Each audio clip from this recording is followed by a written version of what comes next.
J. Nelson here. This is 372 pages we'll never get back. I am with, as always, Connor Listoka. Connor, how are you? Mike, I'm just enjoying my tea out of this, the never-ending mixture mug.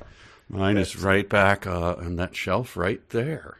It's the never-ending mixture, yes. A gift from Bob Fingerman, who I think needed to find the perfect font for the never-ending mixture mug, and the thus of which t-shirt that yes. I'm wearing. I don't know if anyone can see that, but a delightful surprise that showed up in my mailbox. I thought it was a birthday gift, and I told Bob, hey, I'm just going to reveal this to Mike on air, and he's like, oh, I sent it to Mike too. And I was like, well, this makes it substantially less special, and I'm resentful now. But I got to explain, or try to explain, what the never-ending mixture referred to Lauren's sister and her husband, who were in town visiting last week. And how did that go over?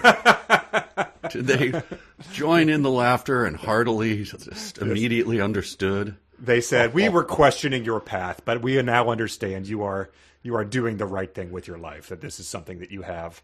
Although Lauren's sister-in-law was explaining her like for Andy Weir's Project Hail Mary at the time. So it was that was sort of what I did. I excused myself. I put one hand against the wall of in the hallway and was like, take a deep breath, Connor. We're going to get through this. But yes, this is the podcast. We referenced some, well, I don't want to, the Andy Weir book. We didn't read the one you just mentioned. True. We have read other Andy Weir books. And this is the podcast where we talk about books we are inclined, probably are not going to enjoy. Yeah. Hey, and you just made sort of you didn't intentionally, but made a Klein type of joke. Why don't I start us off with a joke that a listener mailed into us? Oh, please, yeah. This is from, brother, where did it go? Vamp for me now for a second. Oh, Fobs. This is from Fobs. He emailed in and he said, I couldn't find the latest Ernest Cline book at the That's very distressing. I was worried for Fobs. Yeah, Fobs. Then I realized it was in the reference section. Yeah. Okay. Screen door slamming. Dog barking in the distance. This is Ernest Cline's fourth major book. It is a book that was written for children, unlike the book where I think 3 characters watched another one play a Sega Ninja game in an arcade and commented on all 32 of the levels. This one is made for children, unlike that one. It is Bridge to Bat City, a mostly true tall tale, I believe, is the subtitle. I mean, I think in, I don't know, what's an adult novel, like the Rabbit Run series, the Updike novels, I think there was a lot of video game playing in those. Those were meant for adults. So, yeah, that makes sense. Yeah, I think Neil Stephenson delves into that in his 1,000-page books. There's the Underworld, I think, had a 200-page section of Street Fighter II character choosing. I think that was a Leon Uris novels, always video game playing in that. So anyway, yes. So now we're reading a young adult novel? Young adult or possibly mid-grade. We don't know. Mid-grade, yes. We do have some children reading along with it. They do not seem to be entertained by the repetitive beats of bats watching musicians play concert, but we'll get to that, obviously. So if you do have a child who's reading along, please let us know how old they are, where it fits into the mid-grade young adult spectrum, and whether they're enjoying this book, because that's it doesn't seem like a lot of people are enjoying it. There's a handful of reviews on Amazon, maybe about as much as the Riff Tracks Nick Nolte novel has gotten, which, not great for the Riff Tracks Nick Nolte novel, but worse, I think, for the New York Times best-selling author of a Steven Spielberg movie adaptation, I would say. Even worse is that a listener wrote in to inform us that one of the positive reviews, because our listeners have, of course, reviewed it poorly, but one of the positive reviews that goes on at great length about how good it is, how your kid's going to like it, written by his wife, which is, I don't know, not a great look, I say. Like with not even sock puppeting? Just like... Well, it doesn't. It's not signed, Mrs. Ernest Cline, but I think they were just like, who would write something this positive about this book? And it's like, oh, there we go. But didn't fake a name, is what I'm saying. Just like, no, this is me. If you want to look me up, okay, sure, yeah. All right. I'm going to get Bridget to do that for me. Exactly. Yeah, we've been slacking. But so this Ernest Cline young adult book, Bridge to Bat City, we've read, I think, 10 chapters of it so far, and it is about a young woman who's obsessed with music. She's a monomaniac, which means that she really likes music, and a mellomaniac. Mellomaniac. Yes, monomaniac is slightly different. Okay. Hopefully it's nothing disturbing that I've just admitted to knowing about. I think there's an album called that. She's moving to Austin with her Uncle Roscoe, who adopted her at the age of 23 after her mother passed away. And Uncle Roscoe has been running a family farm that's been in their family since the late 1800s, and he still has a mortgage on the farm, which is just one of the many indications that he doesn't know what he's doing. But they've been foreclosed on. The bats who live nearby have had their cave destroyed by the evil Granite Corporation, who nuked it into the ground, and so they are moving along with a tribe of 1 million bats led by the Clothesline Crew, who enjoys watching Austin City Limits on TV with our lead duo, and saying that out loud. Wow. Those were quite a collection of words to explain the plot of this book up to this point. Yeah, you got it. So they're on the road in, let's see, what's the chapter we started with? We're starting with Austin City Limits, which is, adjacent to Nutbush City Limits, I think. That's chapter 11, okay? Yeah. They're packing up their cars. It says after they finished settling their affairs in comfort. No description of what that might involve. I assume just, returning the borrowed Atari games that Uncle Roscoe had borrowed from people in town. Roscoe, I mean, this will all spin out in time, but I don't like this guy. He doesn't really have his stuff together, shall we say.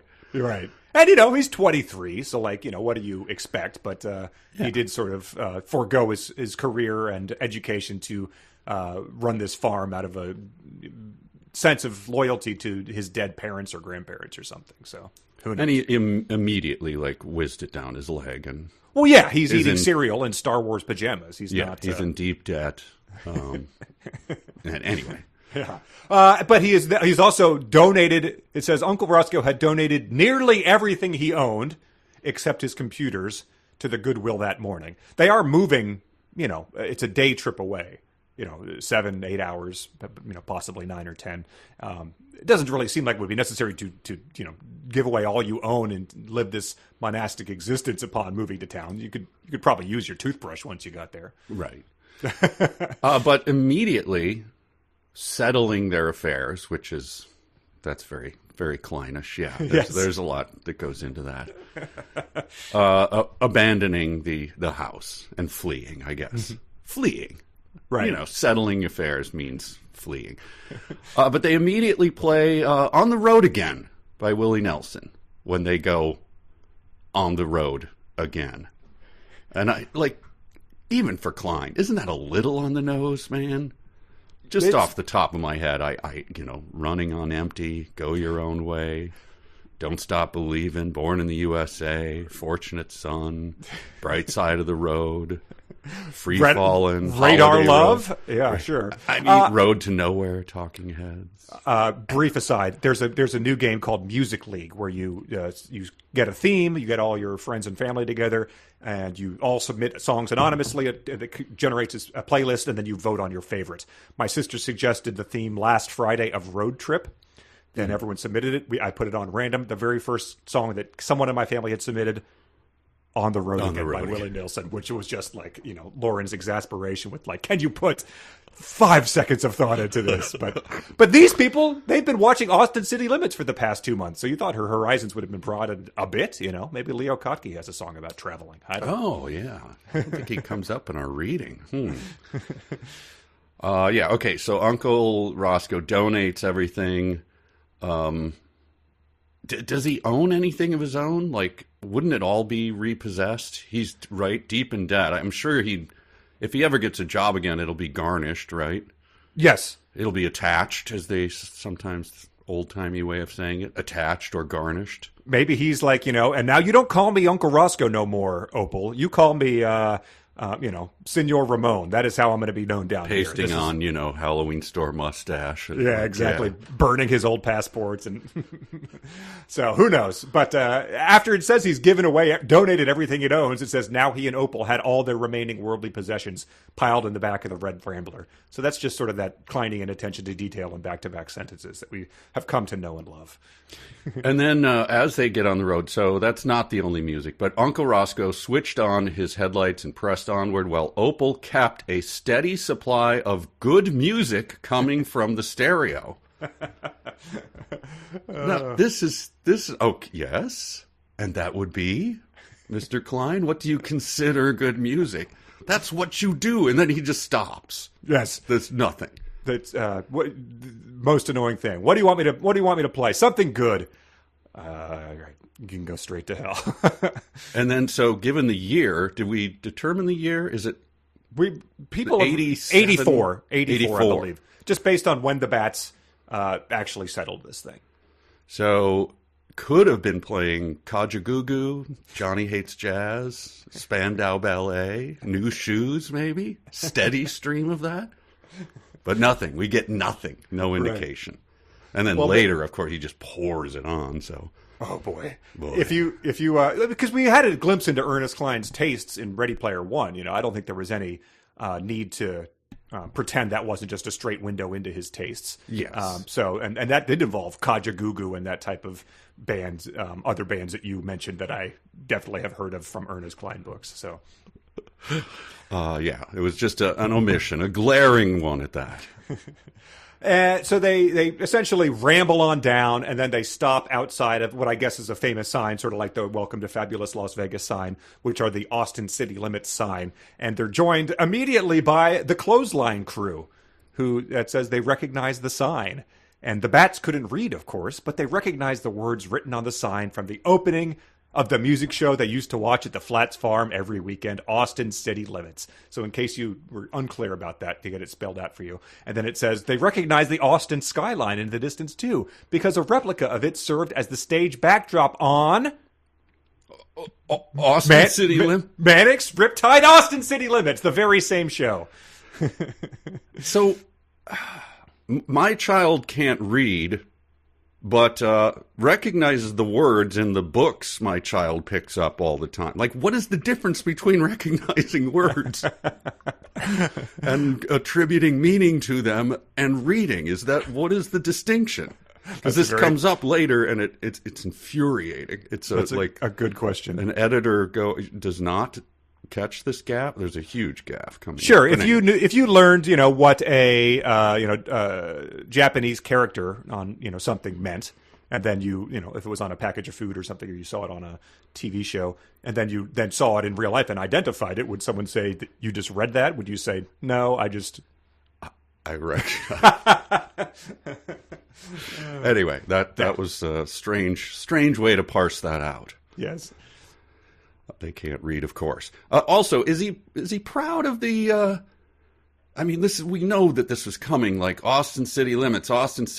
Then they get to Austin City Limits. Look, she said, pointing it out to her uncle. The Austin City Limits. Like even Klein can't be proud of that. He's got to be like, I know it's embarrassing. Like, the 8-year-olds reading along with it are like, yeah, yes, get past that page. Like, yeah.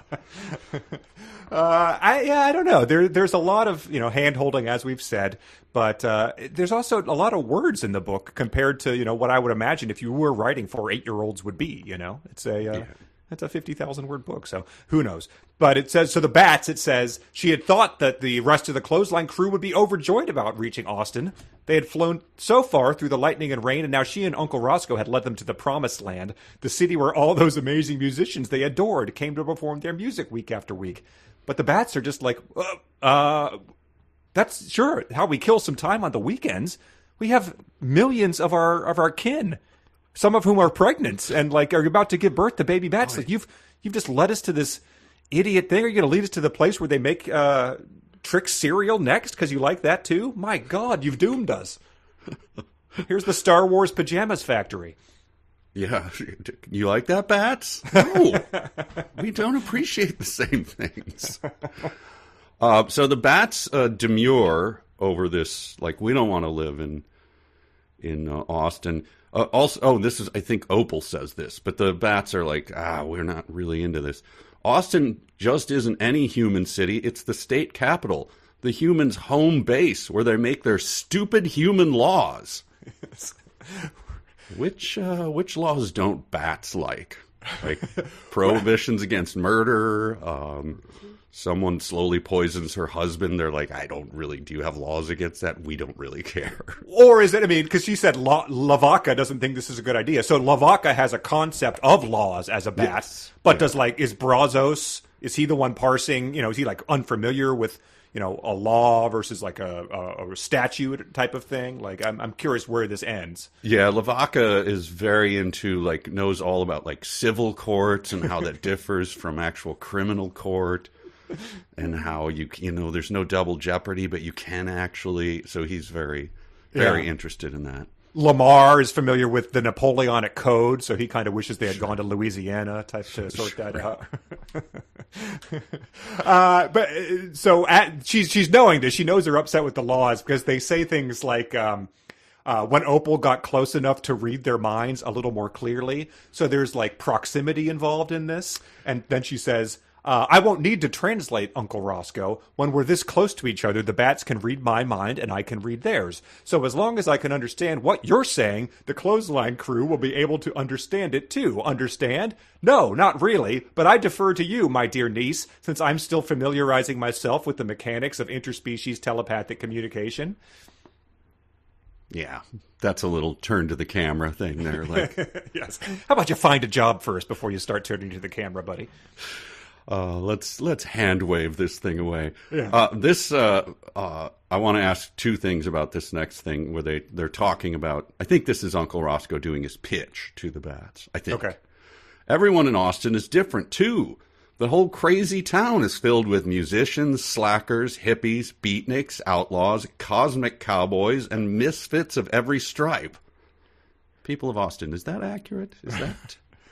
Is that true? And the second thing I thought about that is it's the Mr. Rooney's secretary. Why, he's popular with everyone. Musicians, slackers, hippies, beatniks, outlaws, cosmic cowboys, and misfits of every stripe. They think he's a righteous dude. Hey, Uncle Roscoe, is that guy taking a leak against the dumpster? Is that a cosmic cowboy or is that a beatnik? And is the guy who's paying him to watch, is that a musician or a slacker? I'm not sure here. Everyone is different also. It gives it a little Lake Wobegon, too. Yes. Everyone is different. Cool. Everyone is different and special. That reminds me, we were once in, I'll say the name of the town. Who cares? We were in Indianapolis, and we met my family. I think it was for Thanksgiving, and we just, rented a house. And then we went on a walk. So it's a bunch of people on a walk. And got to this town square, and it's cool, but walked down a street and was like, ooh, this street is a little unsavory, and there was 3 people urinating just up against a wall, and I was in front of everyone. I'm like, let's just turn around and go, and everyone's like, what's going on? I'm like, no, you don't need to. And then everyone sort of craned, I see. Wow. I tried to spare you from that. I tell you, just trust me and let's turn this group around. Right. It smells awful down here. Oh, let me check. Oh, yeah, you were right. Yeah. Wow. Not an association I had with Indianapolis, but there we go. A friend told me I should visit again. He said he did not have the same experience. I think it's probably worth giving it another chance. Yeah, I'm just saying that every town has someone urinating against a wall if you're there at the right time. So they after that speech where he gives them this sort of who's coming with me kind of speech, Opal broke into applause, and the entire clothesline crew immediately joined in, all clapping their tiny wings together in unison. This made a sound that Uncle Roscoe found very disconcerting, and he was relieved when they finally stopped a few seconds later. So there's one thing I can relate to him about, which is he's on edge finally about the fact that he's hanging out with a bunch of bats. It's occurred to him that this is very unnatural, unsavory, and possibly harmful to his health. True. And then I was trying to picture that sound. Do you have any idea what that might be like? I don't know, something out of Tom Waits' percussion section, something like that. Oh yeah, or I think I've played it before. 13 Images from the Dark Land. I think the Crumb piece. That's just like a high pitched squealing. Oh, the violins. Violins, yeah. Yes, sure. That it does sound off putting. Uncle Roscoe, like, stop, please. Yeah. And then so he says, like, that speech convinces them. Trinity and Colorado fly back to tell the rest of the colony to stay put, which is so Trinity and Colorado. I was relieved when they made it, but then they say, like, all right, we got to ramble into town, and this is sort of a chance for Uncle Roscoe, aka Klein, to, I think, relive some of the haunts of his youth. Yes, by just pointing out various honky tonks and dance halls and stuff. And we did have a listener who wrote in to identify what this journey of his would have taken, because he's like, there's Liberty Lunch, there's La Zona Rosa, there's Strange Brew, and One Night, and there's the Saxon Pub. Down that way is Threadgills, where Janis Joplin used to sing, and that little dive over there is the Soap Creek Saloon. So Craig wrote in and said, like, I Google mapped out this entire route for everybody. Oh, sure, yeah. So, Liberty Lunch to La Zona Rosa is 0.3 miles, but then to Strange Brew it's 7.6 miles. Okay. You get One Night is right across the street, but then it's 2.5 more miles to Saxon Pub. And he said that the whole distance covered in this one paragraph of Uncle Roscoe's tour of Austin is 28.7 miles, and the total driving time would have been 52 minutes. So he said, since Klein didn't say anything else about Uncle Roscoe or Opal talking during this magical musical tour, I think we can only assume no words were spoken by either in between Uncle Roscoe's exclamations. And he provided a map of this. If only that had been enacted on the dark web. Could have rivaled maybe even the Every Dog Species bit by from the 101 Dalmatians sequel. I think that I think people will probably want us to look anyway and add it as an extra. Sure. Yeah. Uncle Roscoe says this to her, to his niece, right? Yes. First things first, he said, we need to get ourselves to a motel to rest up. I know just the place down on South Congress. You ready to ramble, Ace? So he suddenly became a bartender who doesn't remember your name. Hey, big shooter. Hey, we're going to get you there, sports fan. Yeah. All right. I've Look been at this in here guy. like 17 times. God, come on. There he is. Let's refill that for you there, Pippi Longstocking. Come on. All right. You don't remember my name. Just admit it.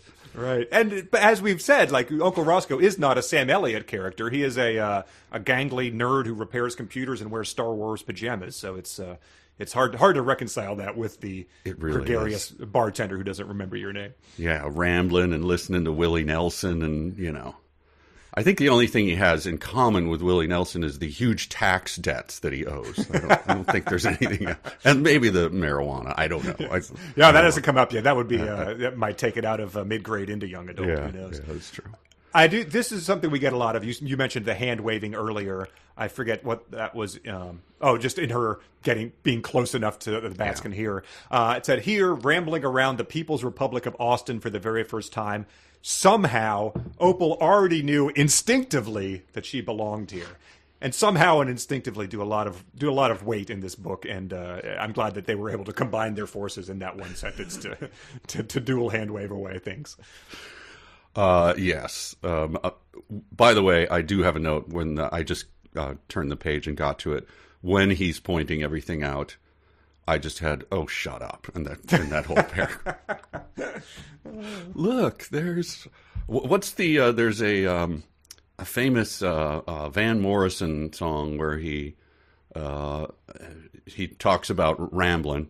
Okay. Down the road. It's a spoken word piece. Anyway, he got some of the places wrong, and people try to recreate the Van Morrison experience of going to and down on to Killalay, and people go, I tried that trip and it doesn't work. Like, I can't. I have to backtrack and go back up. He apparently just lists a bunch of places that he likes, and people do it as a trip. So. I drove into a pond, man. Yes. Well, I'm sure that he could explain it away with it's my magical realism. It's that pastoral. It's yes. Is this a real place I'm talking about, or is it somewhere into the mystic? It's a place in my mind. That's not the one about letting the goldfish go, though. No, that's a great song. One of my favorites. Yeah. That's all I had for the first chapter. They sort of get to Austin and do a Glory Days tour of places where musicians who are older than any 9-year-olds who are reading grandparents used to play. I just have one more note, and it is my note on it is, no, it's back. He shook his head and gave his niece a goofy grin. Yeah. The grin is back. I read over that, but yeah, a listener submitted that as their dumb sentence. Oh, okay. He gave his niece a goofy grin, but did he feel it spreading over his face? That's the real question. But goofy grin, any ability to see what that might look like? Okay. It's not going to be good. Did we do this before? No, what did we do? Well, back in the day, I don't know. We gave we did reassurance or. We did harmony. Like a pleased grin or something. Yeah. It made everyone ill. This is going to make you ill too. Ready? My goofy grin. Oh God, yeah. Yeah. Snap that one as a put that on your phone. Chapter 12 is the Groover's Paradise. And this is good, I think, going to go down as one of the more infamous chapters in the book that we've read, along with the one where he watched someone play the ninja game for 16 straight levels or whatever. This focuses mainly on the bats, and it starts off with them hanging out at the Moon Tower, a giant old-timey streetlight called a moon tower that could light up a whole neighborhood as bright as the light of a full moon. There were a whole mess of moon towers spread all over Austin to help folks find their way at night. So I said, A2 Richard Linklater, because this is, a classic moment from Dazed and Confused. But it isn't even appropriate to bring that up yet because we get an even more overt reference to that later on. So yes, we do. And and I don't know, when you go to kill a king, right, you better make sure you don't miss or whatever, however that saying goes. Like, if you're referencing the moon tower for nostalgia's sake, and then your version of the moon tower is, I don't like this. I prefer the original moon tower quite a bit. I mean, the reference to the moon tower, like, everyone has that immediately in their grasp, right? Yeah. They can picture it in their head. Party at the moon tower. And so to reference that without, and then in a lame way, is just like stating here's what moon towers are. Like, thank you. There is a footnote there. They said there are 31 of them, 13 of them still in operation. So that's, it was news to me. I thought it was like a unique landmark where the Dazed and Confused people hang out at the end. But, so I learned something. But yeah, it's not going to go down it's not going to supplant it as the cultural touchstone for moon towers. No, it is not. By the way, I did look up in the movie, Dazed and Confused, they rebuilt the moon tower because they're, the super high. They were built in like the turn of the 20th century. Like, they were right around when Edison was going to Mars, I think. Yes, and so, but for the movie, because they were so dangerous and people did die, like trying to climb the moon towers, that they just had to build replicas, of the moon towers for the movie. So. Anyway, I found myself, reading more about the movie than I did about the moon towers in the book. So that's always the goal of an author, is to have you get you to think about some other superior work of art, or even Wikipedia. Yeah. So Trinity and Colorado have gone to inform everybody else, and it says they gathered the colony elders together and quickly told them the plan, that they were going to search for a place in Austin and need them to sit still a while longer. A little while longer, one of the elders repeated. How much longer is that going to be? And what if you don't find us a new home? Another elder asked. What are we supposed to do now? Do then? And I just wondered, are the elders like, how did you find this plan? Oh, you watched TV and then based where you're going to relocate 1 million of us to based on that? Oh my God, we're totally doomed. Why did these people become the ones in charge? We're the elders. We should be the ones leading this operation. Yeah, we're the council that gets to vote on this. But at that little thing, this joke is thrown in, and the joke makes me do the, it's the eye roll thing. It's the Dr. Acula thing all over again. Trinity and Colorado looked at each other and then shrugged in unison. Bats can shrug in unison. I don't know, Colorado replied. Then Trinity added, I guess we'll cross that bridge when we come to it.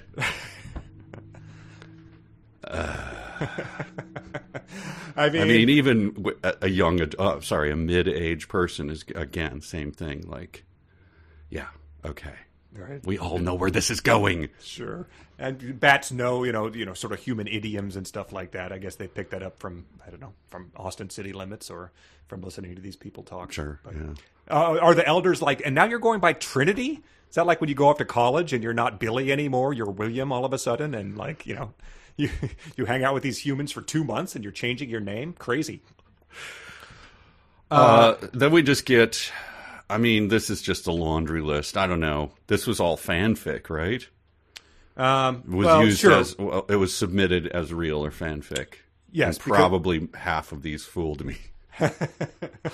Because we get the ZZ Top one. They visit a ZZ Top concert at the City Coliseum. I thought this was amusing, where it says it was a 3-man group. 2 of the men out in front, the guitarist and the bassist, both had really long beards. 2 of the longest beards the bats had ever seen on humans.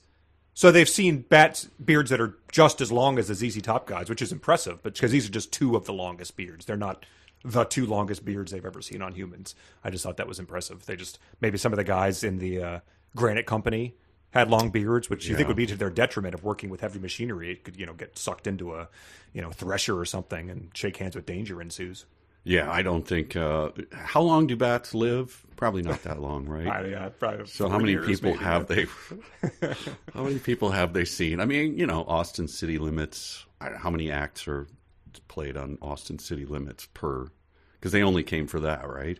Yeah, but like who's got a longer beard than the Iron and Wine guy? Like who else is showing up with this type of substantial facial hair? I mean, maybe back then, did they still have the on the Mountain Dew container? They still have like a hillbilly with a long beard, so maybe they saw a lot of discarded Mountain Dew cans. I'm sure that Uncle I've Roscoe seen a lot of long beards doing the do. Yes. Rip Van Winkle, maybe they're familiar with the myth of. Who knows? But It's 2 of the longest beards they've ever seen. And this is a repetitive stretch where all 5 pairs of bats are going to show up at a different concert. And essentially this happens. It was the best sounding rock and roll they'd ever heard. It made them lose control, and they start like getting up and dancing around. I'll just read you this. We won't share all of this, but as they both circled over the crowd, humming and purring along with the music, the subsonic sound waves of their mojo drifted out across the entire Coliseum and down into the ears and souls of all the folks out of the audience and the 3 musicians up on stage. The effect was instantaneous, like an unexpected earful of auditory adrenaline. All that bat musical mojo inspired the band to rock even harder and made the audience roll even harder, creating a feedback loop that quickly spiraled out of control, resulting in one of the greatest rock and roll shows in history. With even more stabbings than Altamont, I think, was what it was. Wow. What is the other word besides mojo that he repeats over and over again? And this is his attempt to do something like, Good Night Moon, like the repetition is supposed to be like, oh, Daddy, read that part again, like, because you're repeating something, I like it. Right. The way he does it is just intensely irritating. Because it's just like, okay, you like it. And then the next band I did not expect going to, because I knew nothing about this band other than they were a one-hit wonder in the 80s, right? I mean, I assume all one-hit wonders have a full slate of songs behind them, so I don't want to insult them for that. But the Fabulous Thunderbirds. Yeah. Like, I hear that and I just go, oh yeah, they had that stupid song that irritated the hell out of me back in the 80s. Tough Enough? Tough Enough. Not one I was familiar with. Yeah. Yes. Very irritating. The video played over and over and over again. God. So that's very irritating. So for him to revisit that with nostalgia, it's just an odd thing to do. I liked that the bats, hearing the Fabulous Thunderbirds, the bats both suddenly felt like they were tough enough to handle anything fate threw at them, too. In fact, they suddenly didn't even feel like they were bats anymore. They felt like the powerful mojo of the music had just transformed both of them into Fabulous Thunderbirds. Now, do you think that these bats think that they're transformed more into like the Ojibwe version of the Thunderbird that were created by Nana Bozo to fight the underwater spirits? Or do you think that they are picturing themselves more as like the Algonquian version where the Thunderbird controls the upper world while the underworld is governed by the underwater panther or perhaps the great horned serpent? Well, I think Pearl thought that they were the automobile, so that was the Thunderbird car. So that's a different way to look at it. Yeah, but Sabine, I think, was Ojibwe. That's what she was imagining herself as. Yes. Got it. Yeah. Okay, Fabulous Thunderbirds, and then it's just a repeat of the same thing. Mojo and, gosh, the word's going to come up. But anyway, Melomaniac. Melomaniac. Really what is the other word? Because the mojo is the vibe the bats give off that they can feel, I think, or what I think that Opal referred to that. But then, so Thunderbirds are opening for B.B. King and then Muddy Waters, who performs, believe it or not, Got My Mojo Working, which sends them into a kind of a blissed out mojo overdrive. Yes. I have a note coming up about the use of this word. So, okay. Oh, grooving. Sorry. Grooving. It's grooving. Got it. Well, that's the name. Mojo and grooving. So, yes. Okay. Those words are repeated over and over again, and he thinks that that's cute and will charm the young adult crowd. I have my doubts. Yeah. Mom, who is B.B. King? Well, he's been dead since before you were born. Oh, I love this book, Mom. This is so much better than Charlie and the Chocolate Factory. Then Trinity and Colorado have informed the elders of their plan, but and it says all of them, they got so hung up in this, they forgot they were supposed to be looking for a place to live. That's how every section ends. Mm-hmm. Trinity and Colorado are in search of country music, so that takes them into the honky tonk where, as a footnote, we covered this last time, but yes. I'll read it again. It just occurred to me, says the footnote writer, honky tonk is spelled an awful lot like Donkey Kong. You could slap a few homemade stickers on any Donkey Kong machine and make folks think it was a game called Honky Tonk. It would be even funnier if you did it to a Donkey Kong game that was in a honky tonk. So without context to real or fanfic, that seemed kind of stupid. But now that we sort of read it in the context of the bats doing this, it's, we can eat crow. That's oops. Like we underestimated that. Like there is no Donkey Kong that has been mentioned before now. It comes up completely out of the blue. That's incredible. But, even funnier, it is, while I was reading the section, my wife, had to break in, like, what are you laughing at? You're laughing really hard. It's like, I can read it to you. And then I read it to her. And, of course, we both shared heads back laughing. It was just so funny. Oh, anyway, I got to keep reading. I got to get through this. Sure, right, yeah. Why do we even try to come up with comedy? Why do we spend effort on it when you could just slap a Donkey Kong sticker on a honky tonk? So they go through, Muddy Waters, I don't know if you have, I don't have anything individual. The same thing happens. They fly around Mojo and grooving and all of that. And then they go to Willie Nelson, who is singing and playing a song called Texas on a Saturday Night, which was one of Trinity and Colorado's favorites. And they strike me as those type of people who just have like a whole lot of favorites. And it's like these things all can't be your favorite by sort of definition of the word. Like that's true. They have a lot of favorite. Well, that's his whole métier. That's Klein, exactly. Right? Everything's his favorite. I think that was one of. This was one of. Who was the guy that started the gunting? It was one of that guy's favorites. Oh, yes. Favorite books. Everything was one of his favorites. He just likes everything.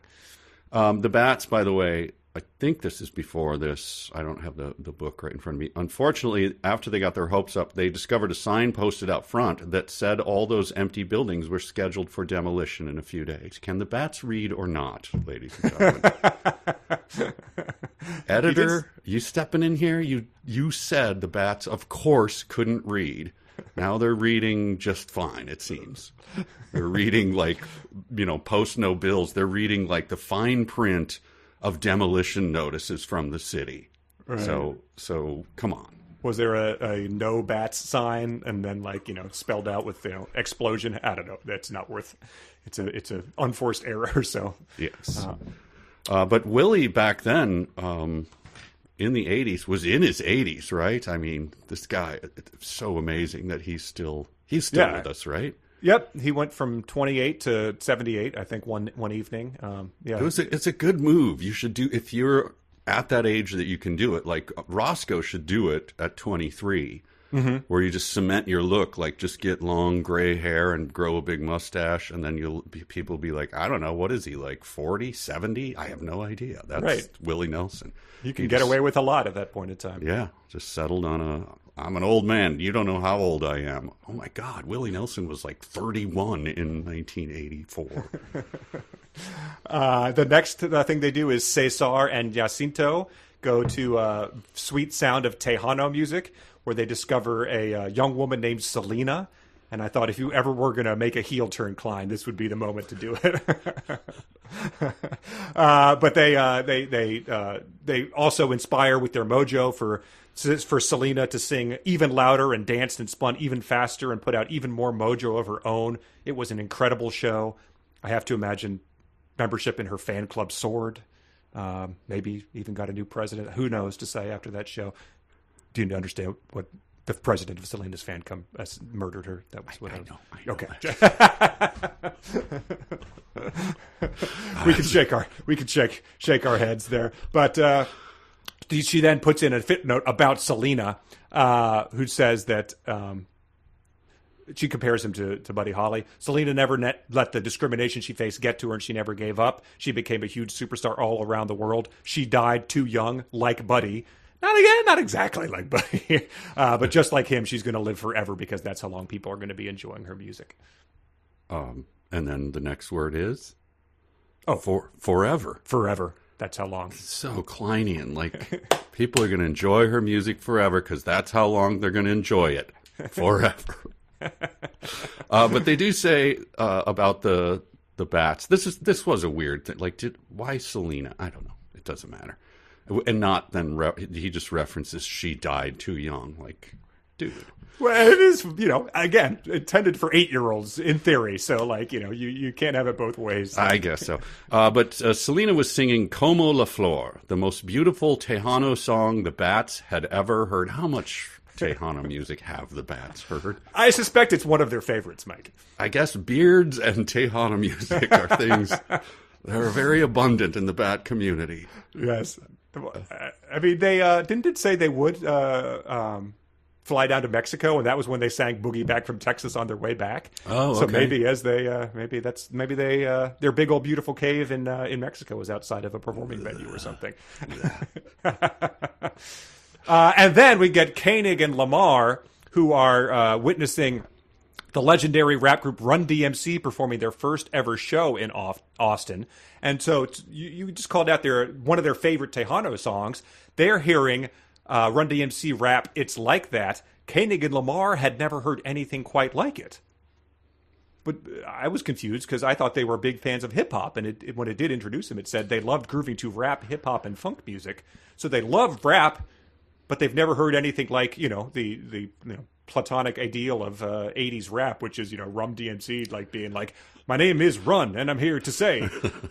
So who knows? I mean, maybe they had heard, rap that didn't have a drum machine and a guy rapping, and that was why they never heard anything like Run DMC. That's true. I admit I did not know that Run DMC started in Austin, so...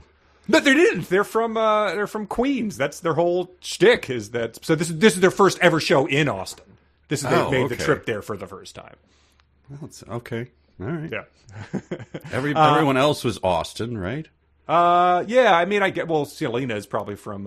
It says she was born in Lake Jackson. Yeah. Anyway, but yeah, it's an excuse to have it in there. I don't know what what Austin's claim to fame in terms of rap would be. So you had probably had to just have them be in town. But it's a hell of a night for Austin music. If you were deciding where to go to a concert, you're picking from Willie Nelson, B.B. King, Selena, Run DMC, and the. Muddy Waters, Fabulous Thunderbirds, ZZ Top. Bookers are like, can we please space these out? This is absurd. Attendance is going to be poor at all of these shows because people are, having their attentions divided. It's like that. There was a musical. I think it's either Godspell or Jesus Christ Superstar, whatever. Anyway, it was in the 80s, and it had like everyone was in it. Like everyone from SCTV and Saturday Night Live got cast in this show. It'd be like that, like Martin Short in a small role, just like Steve Martin, and just major stars in it. All right. Well, but I had forgotten. I admit the bitter feud between Lavaca and Brazos. Sure. I did not. I had forgotten how much they they loathe each other. But all was made right by listening to the music of Eric Johnson. So, kids, are you familiar? 8-year-olds? With him? No, I'm not familiar with Eric Johnson. And his instrumental Cliffs of Dover? Well, hang on. Maybe you're not familiar with it because you didn't read the next sentence.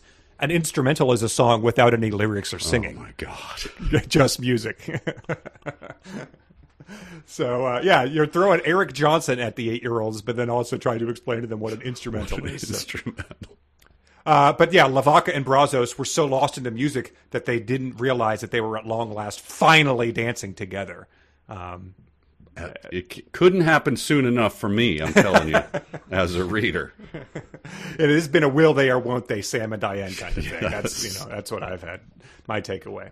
All of them get 5 different situations. They get caught up. They fail to realize that they are supposed to be looking for a place to leave because their mojo has inspired the musicians and vice versa. So that has happened 5 consecutive times. We've glossed over it far quicker than it would have taken you to read it. It was deeply annoying.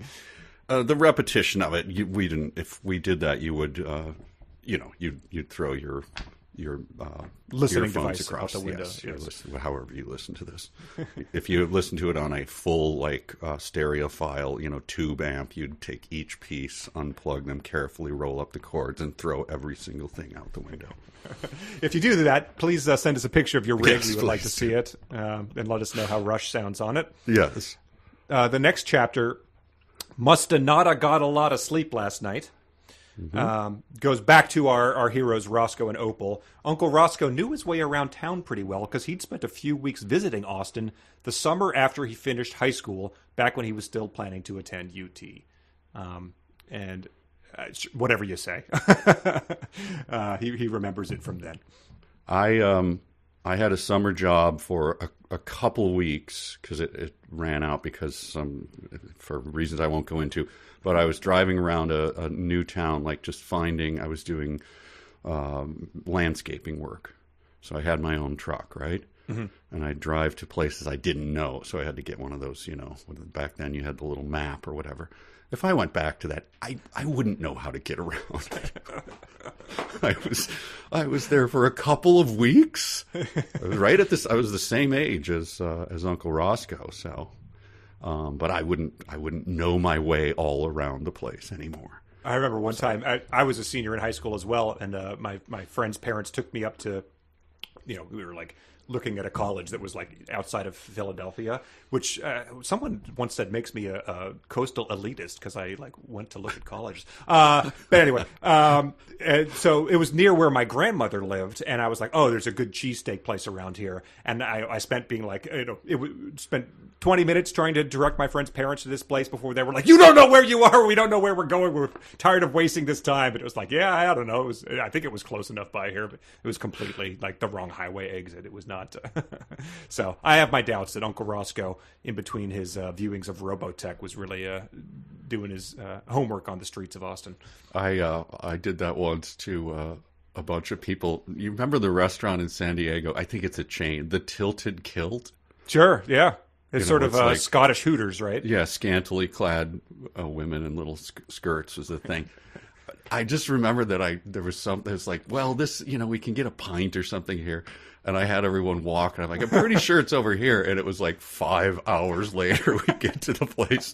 And then they're like, we have children with us. What is going on? I was I forgot that this was what it was like. Everyone was through the whole meal. Bridget was kicking me under the table. I'm I forgot this. Everyone's well, now I'm hungry. I've got to eat here. Here comes the busty lass to serve us. Is this your first time at the Tilted Kilt? I recommended it, actually. I'm the guy. Oh. There's a 9-year-old at the table reading Bridge to Bat City being God, this is the worst day of my life. But anyway, in this chapter, I was very happy to learn about the migratory patterns of Joe Ely. She used to hear it all the time on the radio when she lived up in Lubbock because Joe Ely used to live up there, too, before he relocated to Austin. 8-year-olds, huh? Yeah. Joe Ely used to live in Lubbock, but then he moved to Austin. He's out in the trailer with his sister Tina, Dalen. I mean, I was like, would that make a big difference? Would Lubbock be playing a song just because Joe Ely lives there? And it's like, I guess there was always like the token local artist growing up that was DC adjacent that would get played. We had some band called Jimmy's Chicken Shack that got a disproportionate amount of airtime, I think, because they were a local band made good. So maybe that happened to Joe Ely. Good for him. I did. Here we go. Coming up next with a song, local boy Joe Ely singing a blues song, and if you want to catch up with me later, I'll be down at the Red Owl, where I'll be in the Coke jail, so make sure to purchase the 12-pack. Anyway, here's Joe Ely, local boy Joe Ely. They get 2 minutes into the song. Well, I'm sorry, folks. We have just been informed. Breaking news. Joe Ely has moved to Austin. We will cease playing the song immediately. Here's the fabulous Thunderbirds. And then, they parked the car outside a motel. Uncle Ross was getting a room. Opal has heard music in the distance, to which I was just like, I can't take much more of this. But the Austin hotel motel sign, rather suggestive, I think, if you have a copy of the book. Oh, I do. I noticed that sign. too. And I was like, wait a minute. Hourly rates, discreet management. I don't know what that's supposed to look like. Maybe just a little joke from our illustrator. I think it probably is that little, it's Disney-style humor, yep, right? Look what we snuck in there. It does look like one of the spires on the Little Mermaid's castle. Two frames of it. Ha-ha, parents. Get it? So here's Roscoe. She, hears, it's Joe Ely, right? She hears and recognizes him because he used to play, obviously, in Lubbock. And here's Roscoe. You can usually hear the band pretty good. If you, I'm sorry, I can't get the Sam Elliott up. You can usually hear the band pretty good if you stand by the back door. I did that a time or two, and I didn't have enough dough for the door charge. Roscoe, you're a loser. You're pathetic. You can't afford to get into a 1980s Austin club to see some, guy who just moved from Lubbock. What is the price on that? Right, and if it's a Joe Ely show, that's probably either a 2-drink minimum or just Joe Ely could be playing the open mic for all we know, and it's like, Joe Ely's getting up on stage. Who? Turn it off. We want to hear the jukebox while we play pool. This is awful. And next up is a local improv troupe. Oh, my God. Oh, no. Pool cues start getting broken. We're going to shut off the hockey now because we're going to do stand-up comedy. No! And that's how the Continental Club burnt to the ground, but... I think the Continental Club might have another misfortune in store because Opal can't help herself and starts dancing outside. And then the bouncer, you're imagining another Roadhouseian guy, says, "You cats really know how to cut a rug. If you want, you can stand just inside the back door for a while so you can see the band from the stage." So that's how they lost their liquor licenses, by allowing the 13-year-old inside the bar. But also... He's like, they say, I think he's a bald guy with his arms crossed, you're assuming like giant pythons, at the... You cats really know how to cut a rug? He's suddenly one of the Bowery Boys is at the door? Say, I'm just sore is all, but you cats really know how to cut a rug. I ought to sock you in the puss, you two. Come on in here. It's the type of place where you pick up the teeth at the end of the night off the floor. Oh, you're from Austin? That's right. Austin born and bred. You got it, boy. He kicks his hat up to the side and is flipping a coin. Yeah. Little the chain going to his zoot suit is, yeah.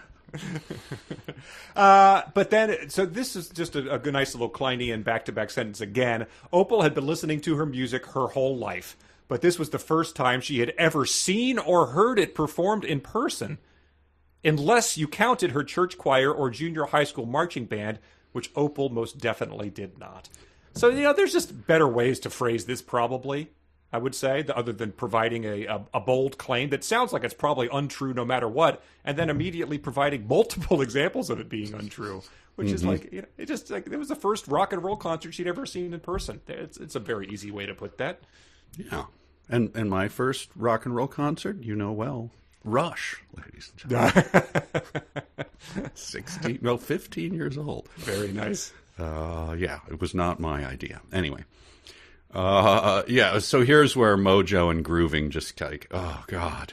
Oh, my God. She shared the mojo filling up the room, and soon everyone was grooving. Like, just stop it. Stop it. They were all exhausted from a long night of grooving and spreading their mojo all over town. Again, there's got to be a better way to say that. Yeah, baby! Mojo all over town! All over town, baby. Is this the same thing? Yeah, Opal could feel their shared mojo filling up the room and filling up their hearts until it finally transported everyone who was playing and singing and everyone who was listening and dancing to a whole other world of sound and energy and joy. That would be impossible to describe with words, so I ain't even going to try. Yes. Klein, you son of a bitch. The Prince fight ended. Who knows what happened, but at the end they were all on the ground. Oh, imagine it in your head. Series of classic 80s dance moves. Is that description there? Is that what it was like when you went to see Mark Cohn in concert 15 years ago?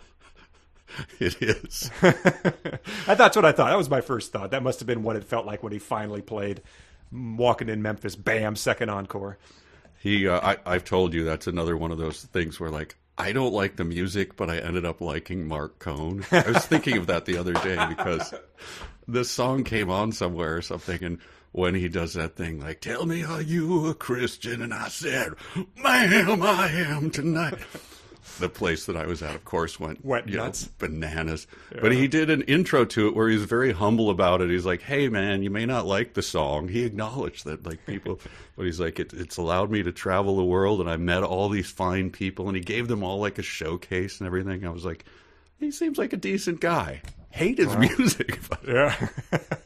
I'm a Mark Cohn fan now. Well, that's nice. I was listening to a podcast yesterday where a guy was talking about the, late 80s rap group De La Soul, who had the hit Me, Myself, and I, and he said when they play it now, they, by far their runaway hit, he says they sort of changed this chorus to just rapping, we hate this song, which seems like sort of the exact opposite of him. Like, it's a very feel-good, danceable song that they make you feel like idiots for enjoying. So, well done.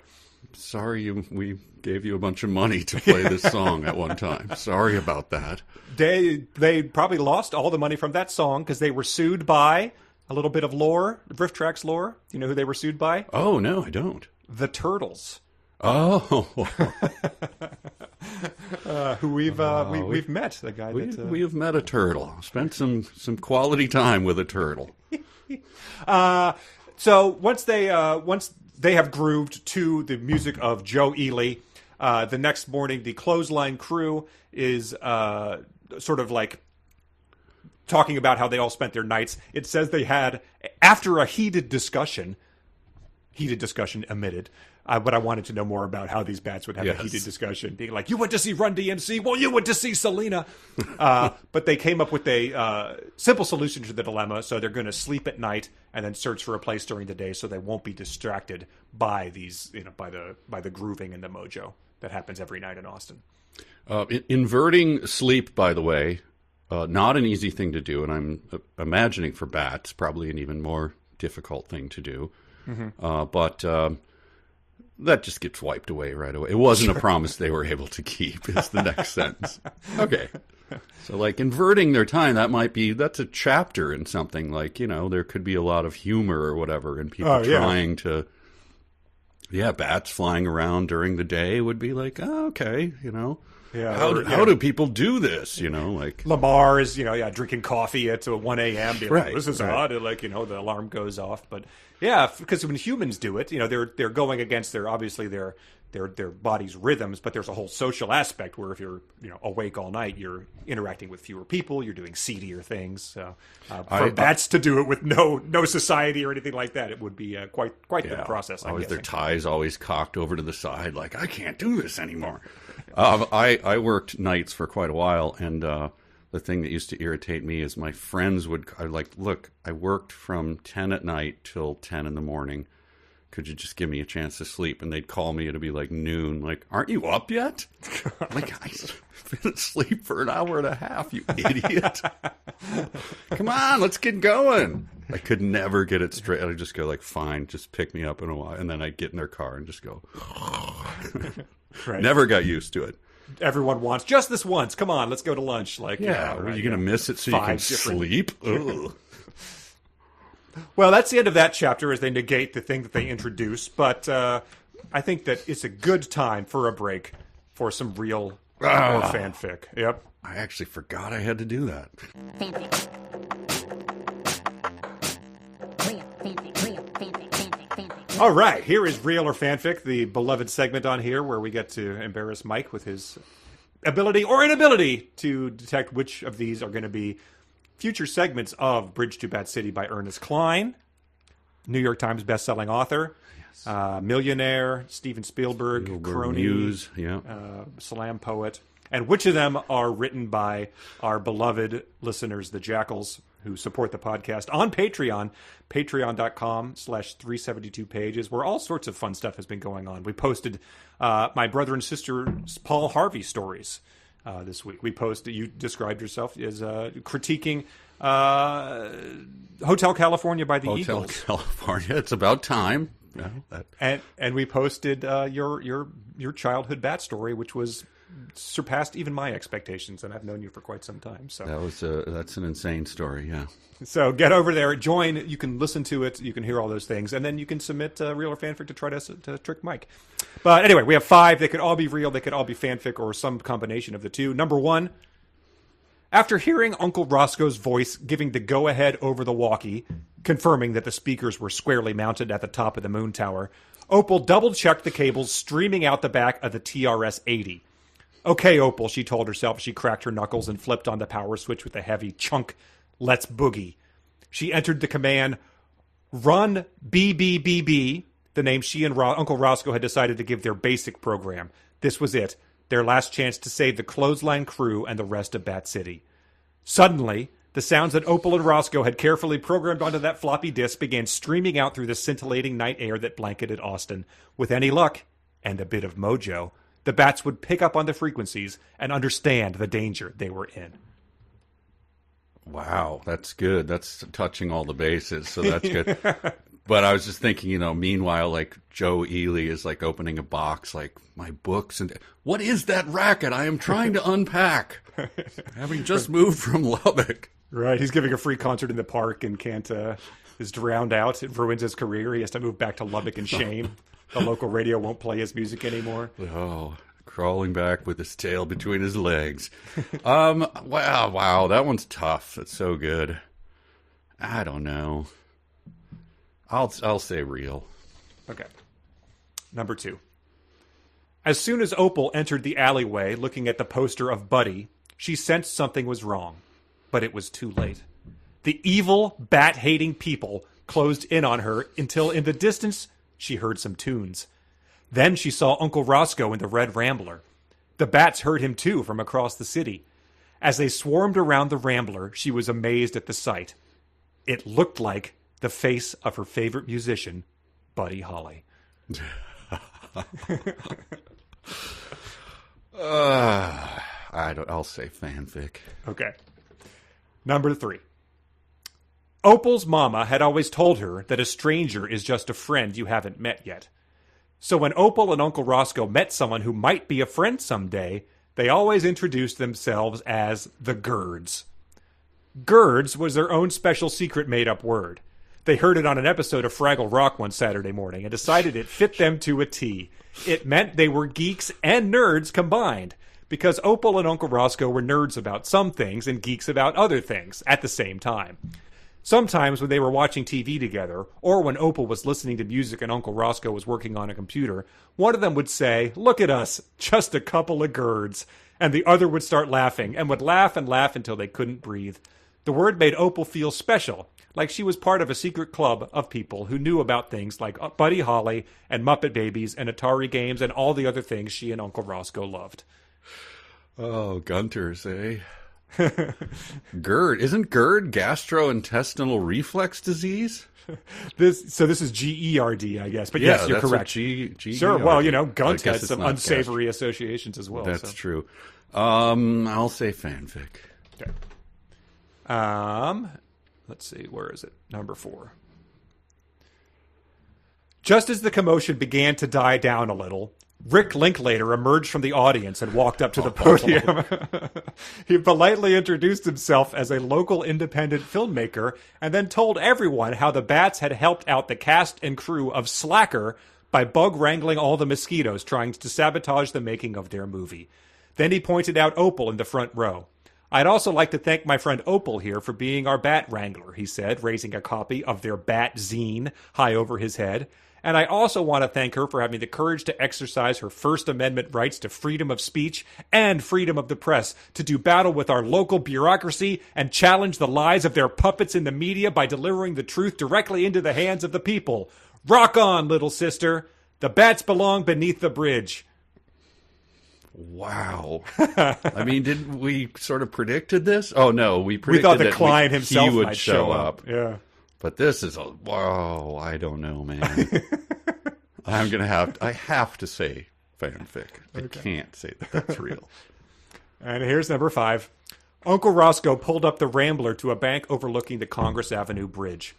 Opal, grab the blanket out of the trunk, okay? Roscoe asked. We're dining al fresco this evening. Opal gave her uncle a quizzical look. That means we're eating outside, Roscoe said. Opal nodded and spread the blanket like a tablecloth over the hood, while Roscoe produced a boombox and 2 takeout containers that smelled delicious to Opal.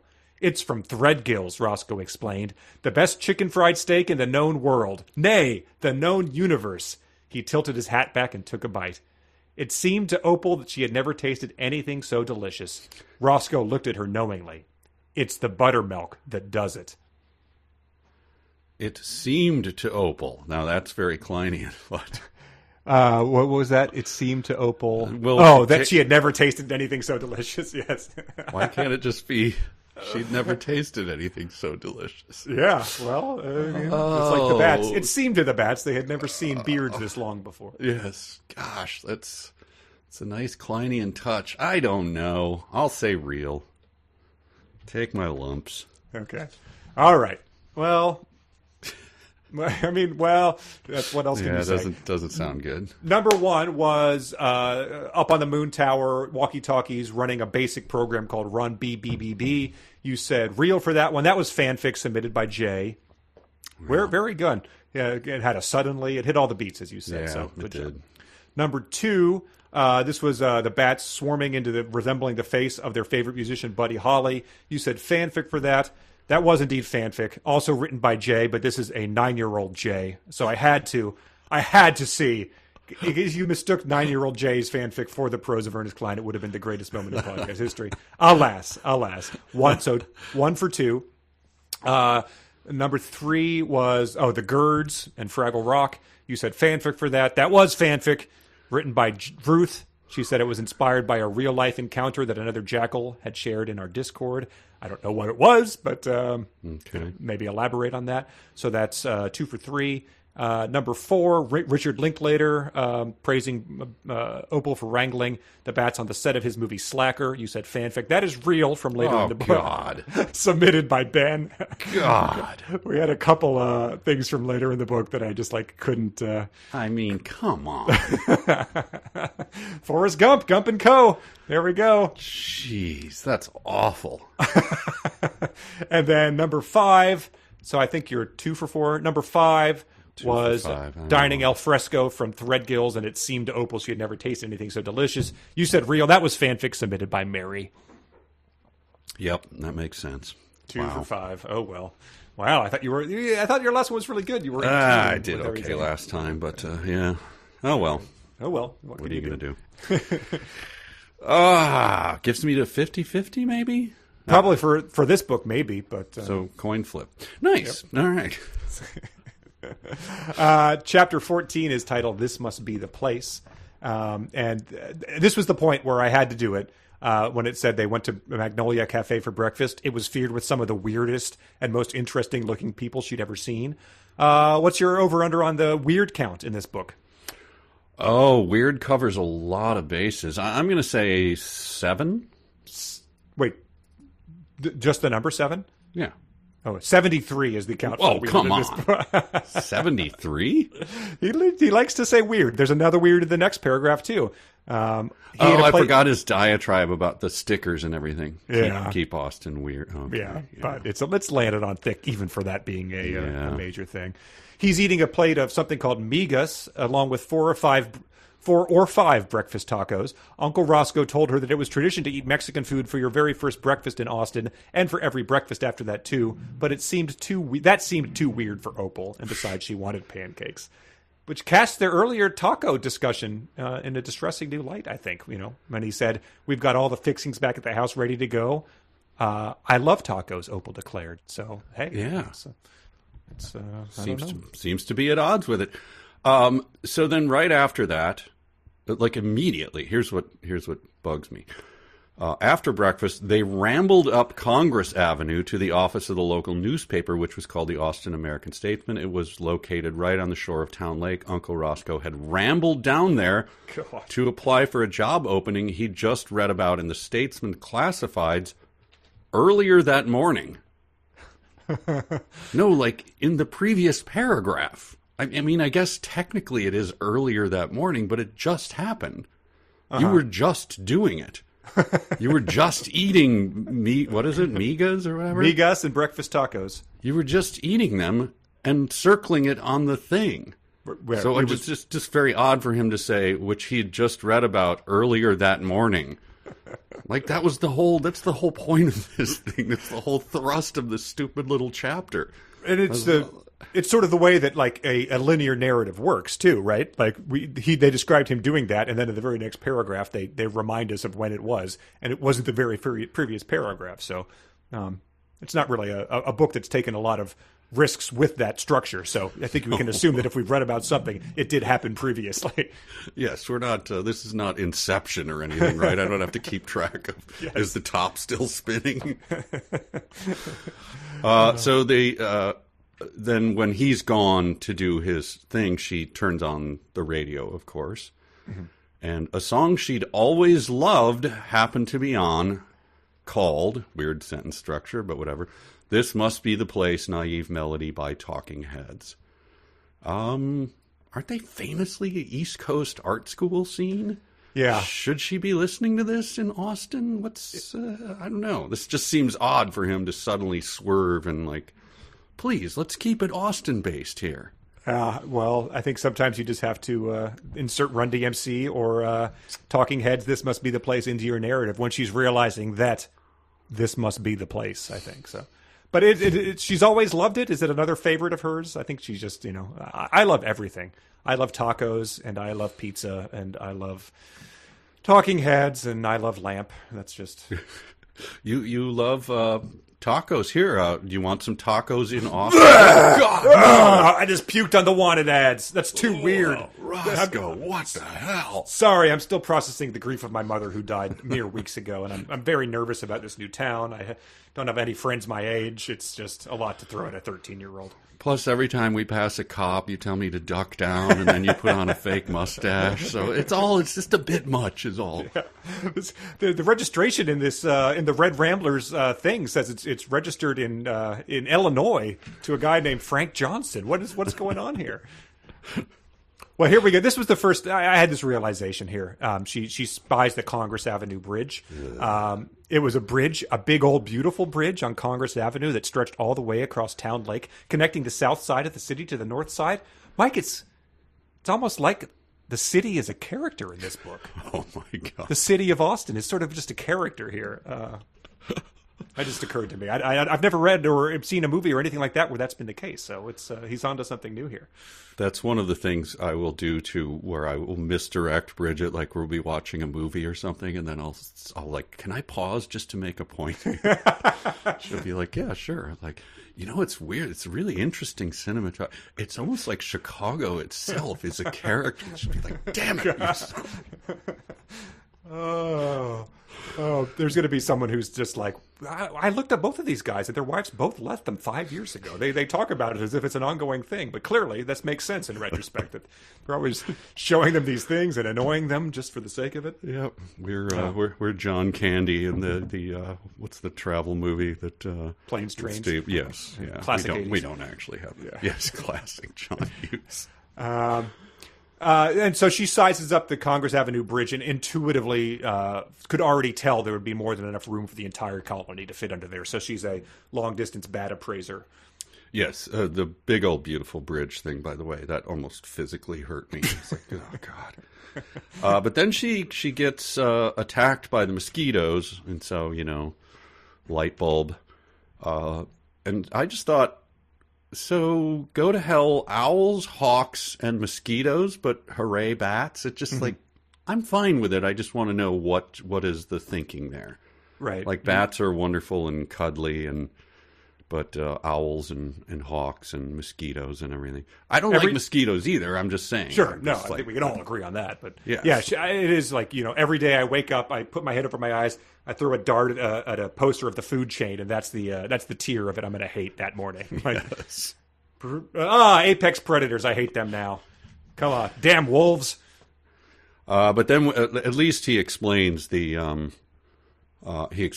bridge almost as much as he explained the moon towers. So Thank you for that. Like the gaps in the bridge and why they were built and all of that. Like, oh God, 8-year-olds, huh? Someone else wrote in. I didn't. As one of their dumb sentences, they submitted multiple ones, so I didn't pick it. But he pointed out, I think Mike, that the Congress Avenue Bridge was refurbished in the early '80s, and he pointed out that it was built, 100 years before that. But it being refurbished in the '80s was the only thing that Ernest Cline cared about. It was the only. It was the only classic refurbishment of the bridge. So. And then to put a bow on, or I guess it's more of a lampshade. She realizes that if the bats live in the bridge, which can house them, and then the mosquitoes are down there because of the standing water they can feed. It was as if the lyrics of the song on the radio were speaking directly to her. I guess that this must be the place. And then she felt so good afterwards. It was almost as if she was walking on sunshine. Uncle Roscoe walked out of the office. He looked as if he had got a brand new bag. Ow! So just movie trailer songs are guiding our story forward at this point in time. Yes, Uncle Roscoe came out carrying a sign that said Salisbury Bridge. Climbing up on Why are you holding this? And soon his boss will be telling him to take this job and okay. So I think he does get the job. He walks out and says they asked me to start in a few days. I think they had said something earlier that was like, and by the way, if you're concerned about any of this, Austin is very cheap to live in and very easy to find work in. I forgot to point that out, but that was their hand wave of like how this is going to work out for everybody. Yeah, that's when I put the two together with Roscoe saying like, yeah, I couldn't afford to get into any club, so I'd stand out by the back and just let the music drift over me. Like, you just said it was pretty cheap to live in and pretty easy to get. Right. You are really Roscoe. You really suck, bad. Man. Yeah, you are terrible, man. But they're looking for the bats. Then she happened to glance up and spotted all 12 of the bats in the clothesline crew hanging from the top rungs of a moon tower a few blocks from their motel. Any guess how tall the moon tower is? 150 feet. Very good guess. 165 feet tall. Okay. So out of a car, a few blocks, she looked up. She happened to look up. She happened to look up and saw and recognized from 165, like obviously she's a few blocks from her hotel. I don't know. So you happen to look up and you recognize 12 bats. Yeah, so I'm imagining like a municipal water tower, that type of height. And so from a few blocks away, I'd like use binoculars to look at the bird feeder I have in our backyard to identify what's out there from my office window. So I don't know. I mean, 13-year-old's eyes are probably better than mine. Although she wear thick Buddy Holly glasses too. So I don't know. It's true that improves your vision, right? You could. It's like zoom lens. Okay. It's like the Dale M. Courtney contact lenses. He uses that to. Speaking of, but recognizing a bird, I think I was on with you yesterday, and my right outside my window, a 4 foot. I mean, I'm not exaggerating. 4 foot tall tom turkey, fully like puffed out for some reason because I think they're in heat or whatever now. Oh, nice. Was by my window, and I like had to do the thing where I'm like, oh, that must be the air conditioner repairman is out there, like just like came by without calling me. That's weird. And then I went out in the yard, and he inflated for me and then kind of slowly walked away like, yeah, I could probably take you, but I'll walk away from this one. Anyway, he was 165 feet away. I probably would have recognized him, but sure, he was only like 10 feet away, so I had to do the double take. I'm like, what is that? And I got hissed at by a goose yesterday, so that's we've got quite the bird encounters going on. It's a birdemic, man. It is. I think I hear a mountain lion. And then we have this. So she spotted the bats. She says they've had a long night, and no, this is not going to make anyone happy. So maybe just like put down anything fragile you might be holding, I think, if you're going to listen to this at home. But Uncle Roscoe replied, yep. And now it looks like they're having themselves a little self-pity party at the Moon Tower. Anyone? Does it make you happy? Who's happier? Is anyone? Please, if that made you happier, please write in. Write in and tell us. Sure. Yeah, and like no fair if you were like, you know, your ketamine kicked in right at that moment. Like that doesn't count. Yeah, it has to be purely, and like if you were at the depths of, we just need to know if that honestly made you happy. It was only because of the book. Yes, it doesn't count if you're in despair and that like lightened your mood to just like mild despair. Right. Yeah. I'm just sending you a link here because of this next line. I want you to have this in advance of it. Okay. It's a long link. Okay. There's a. Oh, good God! I sent you a picture of a bat. One by one, they disappeared in the narrow gaps in the concrete on the underside. Then they emerged as a group a few minutes later, all of them squeaking excitedly and grinning from ear to ear. So now just picture that bat. Oh. I sent him a picture of what is called, I guess it's a hammerhead bat. I know these aren't hammerhead bats, but I'm just trying to get a bat to smile egregious. From ear to ear. This is bad news. We'll post it in the notes. Yeah. Why the long face? Is that something you want to see? Bats squeaking excitedly and grinning from ear to ear? Oh, man. That looks like, you know, AI that hasn't gotten bats right yet decided to do a picture of a bat. Good Lord.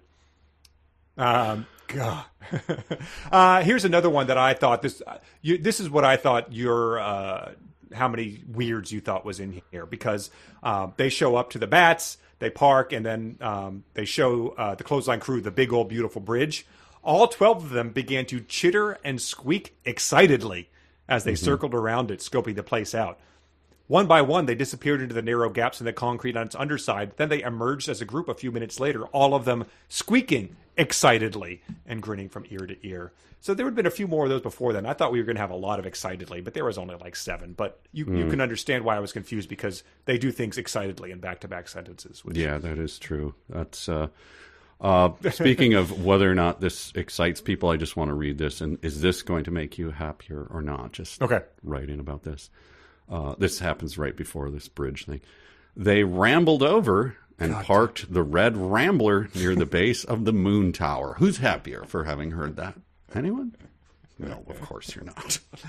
I hope there's no surveillance cameras on the Congress Avenue Bridge that can, you know, pinpoint the license plate of the stolen tags or expired registration on this car. Yeah, so, you know, the cut to an office somewhere. Click, click, click. We've got him. Show me a schematic of the whole city. Click, click, click. There it is. He's right there. Okay. Yeah. And based on his like track record, I assume that whatever paperwork he needed to file to become a legal guardian has never been filed. So moving her like out of the county is probably like a felony, right? Like so many felonies for sure. And obviously she's never in. How old is she? 13. 13. I guess in the 80s you probably didn't have to have. I don't know. There's a weight limit. You have to have a child seat, even if they're. Oh yeah, that's probably not happened yet. Probably like, that's just they bounce right off the windshield. Yeah, exactly. Let them roll around. And then so they say, like, the clothesline crew goes home. They tell all the other elder bats that they found the place and it's a great fortune and everything's going to work out just fine. But it ends on a down note that says it really did seem like they discovered the perfect place for their new home. That is, until the rest of the city found out they were there. Dun, dun, dun. And then turn the page and you get the title, Panic on the Streets of Austin. I think people were panicking because they're like, he's not going to make a Richard Linklater reference in this book, is he? No! And He did it! people Oh, my jumping from God. buildings. Ah! Our city's reputation will be ruined by this idiot. He just released his poetry anthology. No! I was standing at the top of the moon tower 165 feet up. Might as well throw myself off. He's written a love letter to our city. So it says you can probably imagine how the people of Austin reacted that evening when they wandered outside and saw a million bats flying out from under the bridge. Folks were running around their neighborhoods, whooping and hollering like their hair was on fire. More than one person crashed their car into a tree or telephone pole because their eyes were glued to the sky and not their road. So get your act together, Austin. This is not. You're weird. This should be good to you. That's what I had. Most of these folks had only seen bats in horror movies. They assumed all bats were rabid vampires who wanted nothing more than to bite their necks and suck their blood. Good. I thought they were the coolest and weirdest people in the world. Why Yeah. are they also really, really droolingly stupid? That's why they're weird. It's not because they're intentionally, wearing trench coats and sunglasses at night. It's because they're stupid and just go like, me put this on today. me cosmic cowboy now. It's almost as though this guy wants to have it both ways. Like, we're supposed to know, these square idiots don't understand, but the cool people.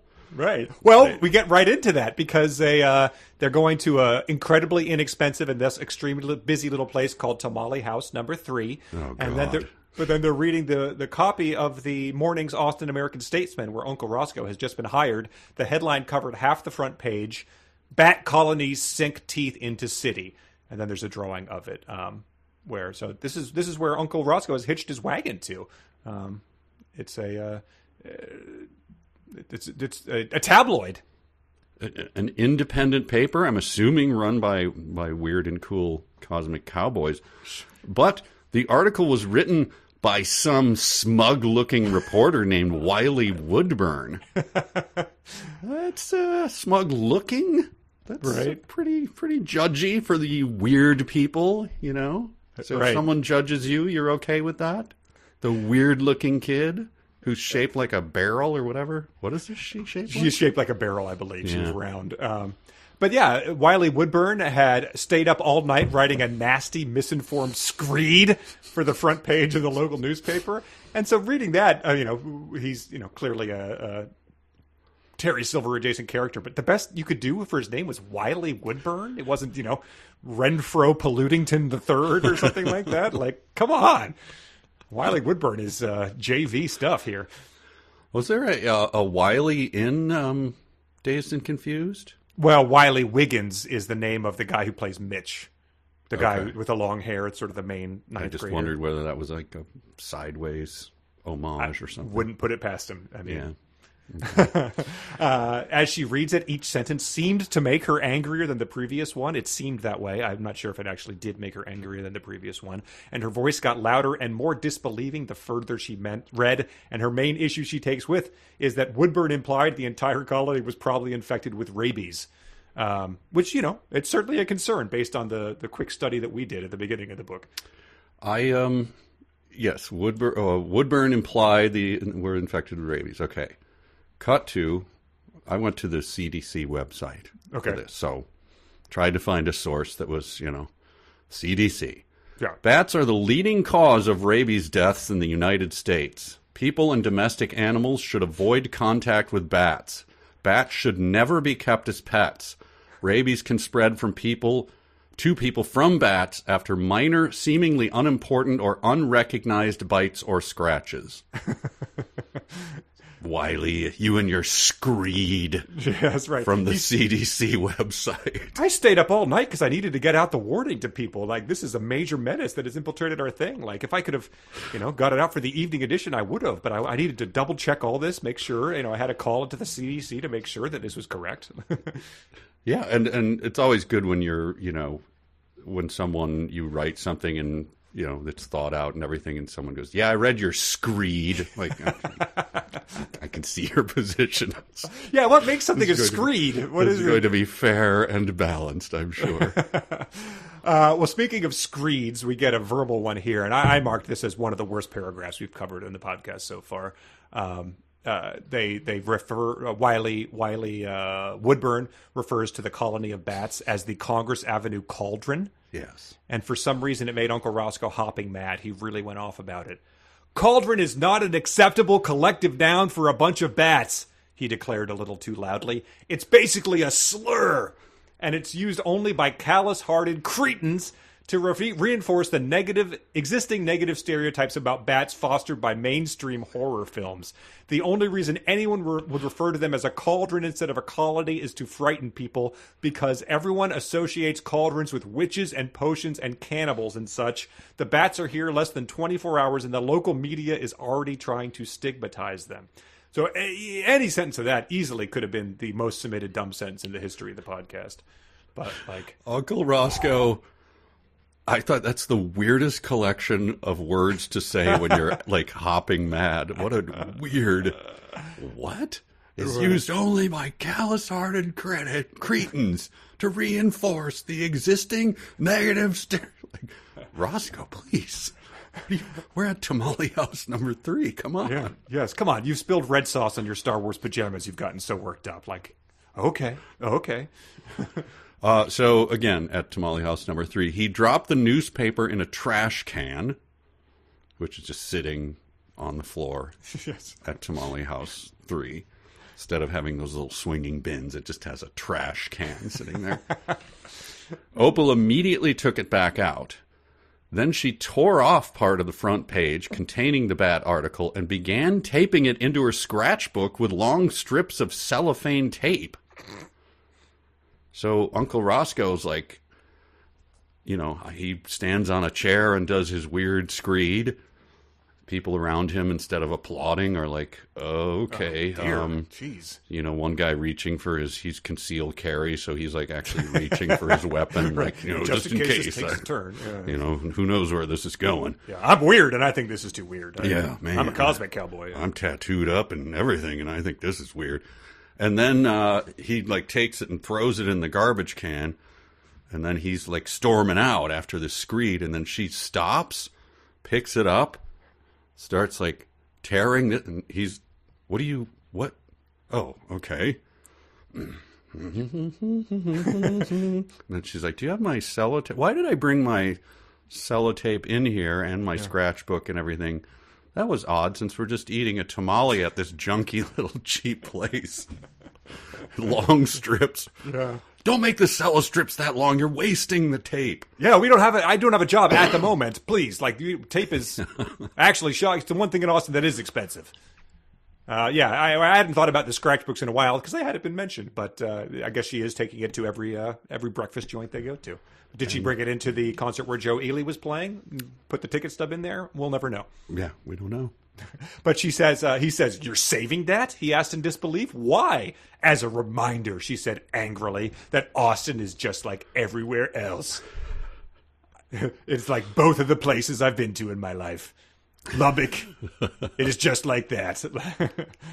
So she's already soured on what she thought was the coolest place in the world. Right. Yeah. Well, I mean, she is unstable, as we pointed out. She's had a very tumultuous past month. So I think maybe a routine and some stability might be benefit this young girl. That's true. And then they have to petition the the right? Well, yes. So they watch the evening news, and then they see a reporter doing a story about this, who then interviews an ill-tempered Austin city councilman named Lyle McCarno, who said he was going to make it his personal mission to eradicate the flying rodents who had infested the bridge using every means at the city disposal. He even says they have a local humane society had a team of dog catchers who are going to be reassigned as full-time bat catchers. And, cartoons and popular entertainment really affected childhood me, like how big of a role like dog catchers played in modern society. Like it just modern municipalities having teams of guys with big nets was sort of a how you pictured that as a kid. Yeah, it seems like the height of it was, Laurel and Hardy movies or something like in the 30s. Well, Hardy, I guess we're dog catchers now. Like dog catchers now. Okay, we'll catch the dogs. And did he think we wouldn't recognize the McCarno name? He just like put that in there, like some council guy named Lyle McCarno. Well, Like, yeah, the ones you made a big hairy deal about for the first 4 chapters. Opal, yeah, maybe not the best schooling system in Lubbock. Councilman McCarno, Opal repeated, as in McCarno Limestone.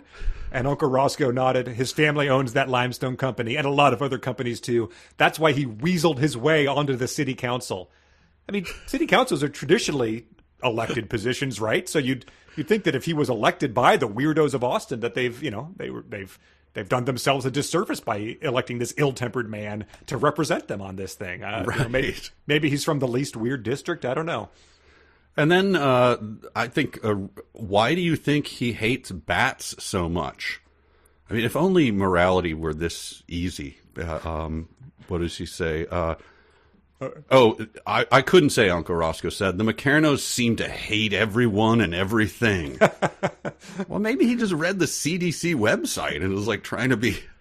I'm just trying to do right by the people who voted me in. It is great character development, though, like just your villain, he hates everything. Everything and everyone. At least Terry Silver liked, that masseuse that he sent John Kreese to, He enjoyed poached salmon and stuff. Right. Was that on his mailers he sent when he was running for city council? What do you believe? I hate everything. Oh, maybe we should then elect the guy who rollerblades along the riverfront in a Speedo. Maybe he is more representative of our values. It's a weird town here. The guy who said the rent is too damn high. He seems more stable. Some families just have a mile-wide mean streak running through them. All right, calm down. Just have him cut to him twirling his mustache and strapping a girl to a train track, for God's sake. Yeah, kicking a puppy. Yeah, terrible. So that's, I guess, going to be our nemesis here. And like you speculated that Wiley Woodburn could have been a real person. It might redeem the whole thing if this was just some guy that Klein had a grudge with that he had assigned this name to. That would be pretty awesome. Yeah, some guy who assessed his Austin house for $40 in back taxes. We assessed it wrong, so okay, McCarno, I'll get you. Yeah. Maybe not now, maybe 4 decades from now, but or maybe it was just a guy who wrote a slightly more popular poem about, Kit Fisto or the Cantina band that performed it at a thing, being he beat me at Star Wars Poetry Night and I'd never let it go. Okay, so the moon tower, she goes to the moon tower then, right? Yeah, this is she tried to use her newfound psychic powers to summon the clothesline crew. She thought holding on to the moon tower when she did might amplify her ability, sort of like a big antenna. Yes. This is what I wrote. Obviously, that's a huge assumption, something you should probably not count on because your weird psychic powers are obviously not transmitted via metals. So it seemed to work because a few minutes later, okay. Right. Sorry, I raised that. Why did I ever doubt that it worked? Yeah. And remember, maybe you've forgotten this because it hasn't really come up anymore, and she doesn't really seem to talk about it or focus on it. She got these psychic powers because a UFO came down and blasted her with a beam in the middle of the night. It summoned her, it teleported her outside, blasted her with a beam, and now she can talk to bats. So, it just sort of... It's been forgotten about, I feel like, but she does intuitively sense what powers these aliens gave her. Is that ever going to... What are the odds that won't come back? That the aliens won't, thumbs up out of the saucer as they fly away, seeing the bats all happy and eating mosquitoes. Good job. That's what we wanted from the beginning. Right. A bat face peers out of the thing, chittering excitedly as the UFO blows off. Grinning from ear to ear. Or it gets Blariana'd. Who knows? We'll have to see. I hope so. I hope maybe, it's Blariana. Maybe the real or fanfic in the final episode will... you forgot about Blariana. How can you ever? No, I forgot about the UFOs. Oh, right, yeah. And then she tells them that the city councilman is upset, that the media is blowing this out of proportion, which makes the clothesline crew mortified. Because they've convinced everyone to move here. The yearly litter of pups had already started to arrive, and the baby bat pups were still too young to fly on their own. So I did appreciate that the elders put their faith in these idiots who watch TV all day, and it very quickly backfired on them. That is. It's like, well, you voted us in and then you followed these people, so I don't know what to tell you. Like, Yeah, right. Yeah. You got what you deserve. But they say she tells them all the negative media coverage they've received about Meccano's plans to drive them out with blowtorches and flamethrowers and then cover up the gaps of the bridge's underside with wire screens. And the bats are like, okay, a couple of questions. What is negative media coverage? and I'll just get all my questions out at once. What is the paper? What is TV? What are blowtorches? What are flamethrowers? What are bridge skirting devices? And if you answer those, then I can, assess. We'll pass word along. Yes. Yes, I'll chitter, and I'll either chitter angrily or I'll chitter happily. But you need to answer those questions. Is this a moment where we applaud like this to annoy your uncle? No, Uncle it is not. This doesn't okay. sound like good news. Okay, you got to forgive us. We have been awake all day and sleeping at night, which has really thrown us for a loop. Yes. I what the bats understand and are able to do is hand waved away just as easily as using the moon tower to amplify your message. Well, they both can't read and can read, so we need to figure that out too. They were, and she makes the argument, they were trying to help make the city a better place. The clothesline crew didn't understand why people just couldn't leave their colony alone. How are they trying to make the city a better place? The bats were trying to? I mean, a city without mosquitoes would be a better place, technically, I guess. But no, that's what they do, though. It's not right. like, well, we don't normally eat mosquitoes, but we're trying to make the city. Everyone's got to do their part. Yep. So I'm going to both pick up garbage and throw it into the appropriate container, and I'm going to eat a lot of mosquitoes so that Richard Linklater can make slackers. Oh.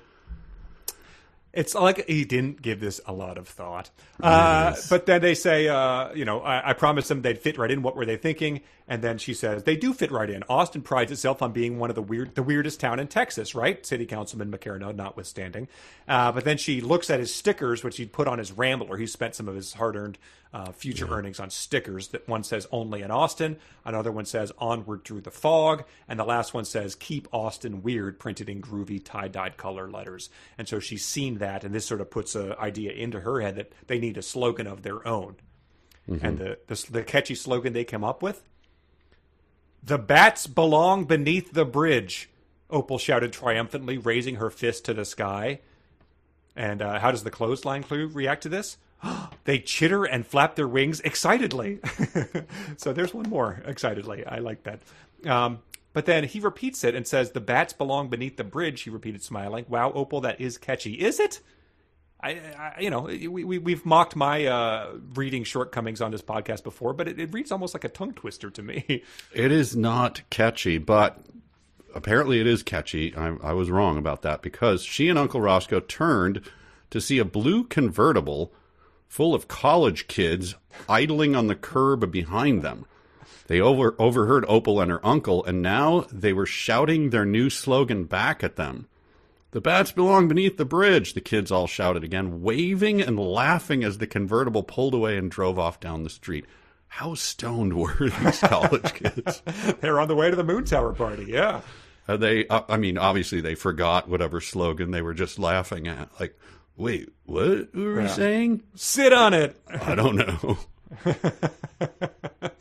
Right. When they said a bunch of other nearby voices, joined in the shouting, I was like, oh, is the schizophrenic guy like in the alley who had been, previously raving about 5G towers? Is he now shouting the bats belong beneath the bridge? Because that's not going to be good for anybody. He's like screaming that into the face of someone just trying to stand at the bus stop. Like, if I just ignore him, maybe he'll move on to the next verse. Right. Bats belong beneath the bridge. Mommy, what are the bats he's talking about? I don't know, but they need to go. Get a flamethrower. Don't look at him. Throw some rags in his cart, honey. So once they realize that the word is spreading, so those teenagers the college students are already probably saying, kiss my grits by the time they get to the next stoplight. But Opal says, listen, y'all, to the bats. Here's the plan. We need y'all to fly across the city and try to help every person you see. You need a way to figure out how to befriend all of Austin's students, politicians, and most of all, its musicians. So that's the plan. They need to figure out a way to befriend all of Austin's students, politicians, and musicians. Great plan. My note too, like how does a bat do this? Well, you look at the picture you sent me. You show up and peer in their window like that while they're showering, or you fly down their chimney and flap your wings at it, and problem solved. Well, if you do the clapping sound, you'll just annoy them, like, and creep them out like Uncle Roscoe. So yeah, unnerve them. That's it. Yeah. Well, and it says, good luck. I know you can pull this off. Just use your mojo. And we have, I think, 2 more sections left of this book. Good Lord. Richard Linklater will show up. Who else might possibly? That's true, yeah. I can't think of any other... I'm sorry, I'm not versed on Austin. I've been there, but I don't really remember that much about it. Who else is from Austin who's going to show up? Well, I don't want to ruin it, because I did see something else in Railer Fan. Oh, no. Dang it. Yeah. All right. The bats, they're flying, like, south by southwest. What was that you said, Opal? Oh, I just said they're flying south by southwest. That's it. That's what we'll name our festival. Oh, God. Yeah. That's probably real. Yeah. I'll say real. Nice. Let's get to some emails, because I think we have a little bit of time. Mail call.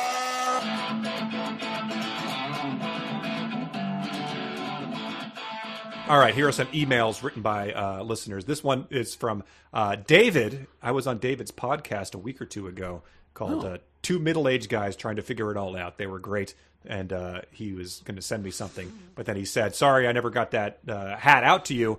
I had to go to the hospital. He said it was nuts. A chainsaw kicked back, got me across the throat, ear to Adam's apple. I had emergency surgery immediately, 3 hours to repair all the damage. It barely missed my main artery, like millimeters from it. I'm actually back in the hospital today with a complication. This has been unpleasant.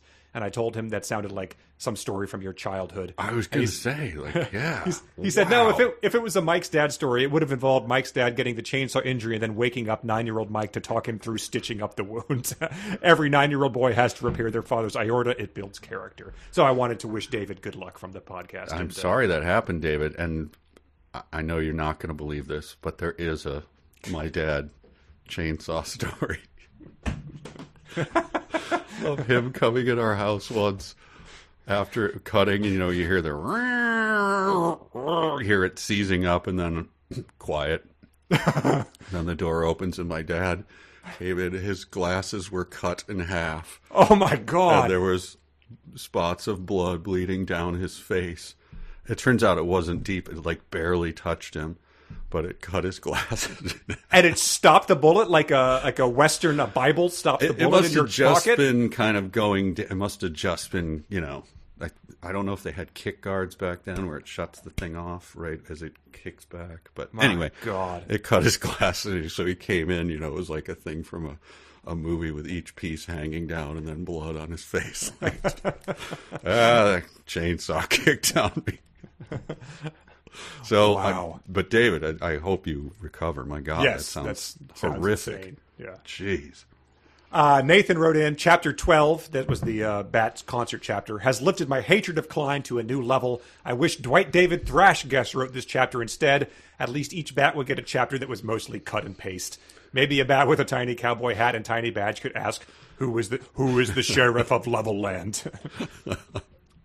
Hayden wrote in. He said, I know this is a long shot, but I have the perfect movie for y'all to watch to precisely show the Austin Klein is trying to capture in this book. It's the 1980 movie Roadie, starring Meatloaf. Might even be Riff Tracks material. It's free to stream on YouTube. Meatloaf, Art Carney, Don Cornelius, Alice Cooper, Debbie Harry, Roy Orbison, Hank Williams Jr., and even Galen Sartain of Ernest fame. This must be someone who was in the Ernest movies. Wow. It's been a long time, but and he provides the links to it. It's nuts. I've never heard of it. Have you? No, I never have. I imagine Meatloaf stars as a roadie, and he provided the link. So maybe someday we'll take a look. Jacob said, I wanted to point out that the fact that the front cover of the book advertises Klein as the #1 best-selling author of Ready Player One seems inappropriate for me to mention a book featuring anatomically correct haptic dolls with all the attendant appendages and orifices on the cover of a children's book. Heaven forbid, an unknowing parent buys Ready Player One for their preteen based on its mention on the cover. Next thing you know, mommy has to explain to 12-year-old Johnny's teacher why he's talking about lubed-up robots at school. Let's see. Jennifer said, while listening to the podcast about the bat's home being destroyed by dynamite, something occurred to me. I might not be an expert, but whenever construction does any explosion or major construction, they have to let people know. They send out letters and call people so they don't freak out. I'm pretty sure there's a law where they have to let people know if they're doing any blasting or conduction, but I guess the crew really is evil if they're not abiding by that. We have a email. Okay, this is from Jeffrey. I just found out the Jacksonville Symphony Orchestra is going to perform Ralph Vaughan Williams' The Lark Ascending this month. Wait, I will be. I'm going to stop you right there. Pronounce his name again. Ralph Vaughan Williams. Please, we'll get letters. It's Rafe. Oh, okay. Rafe Fiennes. RVW. Rafe VW's The Lark Ascending this month. I will be attending it and shall use it to advocate for a full performance of RVW's. He's right there. English art songs. So if you see any headlines about unhinged concert goers being escorted out by police while ranting about poems set to music, you'll know that Mike's classical minis really did make a difference. Sweet. I love it. English art songs, baby. I wonder what the Bats mojo would be like if they attended that show. We'll have to see. Here's something about Bats attending a performance. Steven said, Kayla, my wife, and I used to work at a theme park in Florida. The attraction is no longer there, but involved a holograph of Christopher Walken, if perchance you remember it. I do not. Was this at Pirates World? It had been themed for several other movies and may have been one of the original attractions at the park, Earthquake. So the building was older. We took people through 3 rooms. The first 2 had regular ceilings, and the third was a sound stage for setting up our shtick. At some point, someone forgot to close a door overnight, and 2 or 3 bats took up residence. We'd bring 200 or so guests into the room where they were finally able to sit on benches, and something about the show would rile up the bats, and they would start swooping down at the crowd of those of us on stage. Park Service said they tried to get them out by leaving the door open and hoping, but they wouldn't leave, so they tried to write them into the show. They requested the cast sign off on bat material that made it sound like they were an intentional effect, but enough of the cast refused that they got a professional to remove them. But not before a few tourists got some great memories. So that's a little bit of putting the cart through the horse, riding the bats into the show. That's a almost as weird a bat story as mine. Yeah. Allison said, I've been meaning to send in the story of how I got my mom into listening to 372 pages. I had recently discovered it, and having grown up watching MST3K and Riff Tracks, sentences that even make me feel older, I was listening to the backlog any chance I got. At this time, I was in my mid-20s, working as a school teacher at the same school as my mom. Anyway, we were taking a road trip somewhere, and I was letting her know I'd be listening to a podcast with my headphones in. She suggested I could hook it up to the car radio so we could still chat, and that's the story of how I introduced my mom to 372 pages, listening to Bob Honey describe finding a dildo in the desert. Oh, no. Luckily, she thought it was funny in an I Hate Sean Penn kind of way, and we would listen to episodes during our lunch breaks at school, and anytime we took a long road trip together, we still listened to it together to this day. And I'm so glad that's how that story ends and not in a YouTube comment kind of way, you know. And she passed away 4 hours ago, and I thought you would like to know that this is what I always like to listen to, R.I.P. Mom. Rock on, Mom. So yeah, the car radio, so that when she comes across one of those Klein sentences that makes you hurl your listening device, very difficult to like stop the car, pull over, get the pliers out and start, popping the edges of the thing and throw it out the window. Right. Even harder than a tube amp. Yeah. Last one is from Anne. She said, did you think Bat City was the only book about people with magical musical-based abilities controlling the bats to move to the Congress Avenue Bridge? Well, think again. I was on archive.org and I found this book called The Pied Piper of Austin. There are some likely coincidental similarities to our book.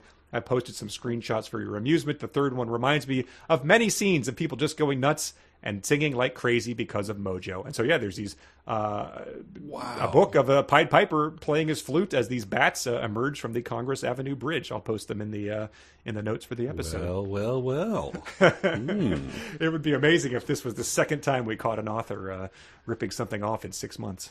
And we just had an extra, the Paul Harvey. We discovered a little plagiarism in your family. Family plagiarism, yes, family deep shame. plagiarism? Yeah, Yes, my so, brother has had to be written out of wills, I think, based on Yeah. that. But, all right, thanks for the emails. Let's wrap things up with the dumb sentences. Dumb, dumb, dumb, dumb, dumb sentence of the week. All right, dumb sentences from our Patreon listeners over at patreon.com/372 pages. Hear the aforementioned Paul Harvey plagiarism scandal. Again, a sentence that you would have never expected to have said.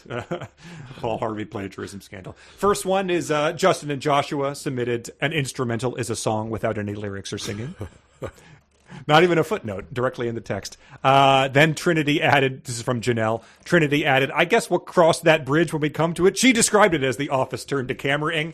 Amanda submitted, all three of them were singing a song about how every girl was crazy about a sharp-dressed man, and they were really tearing it up.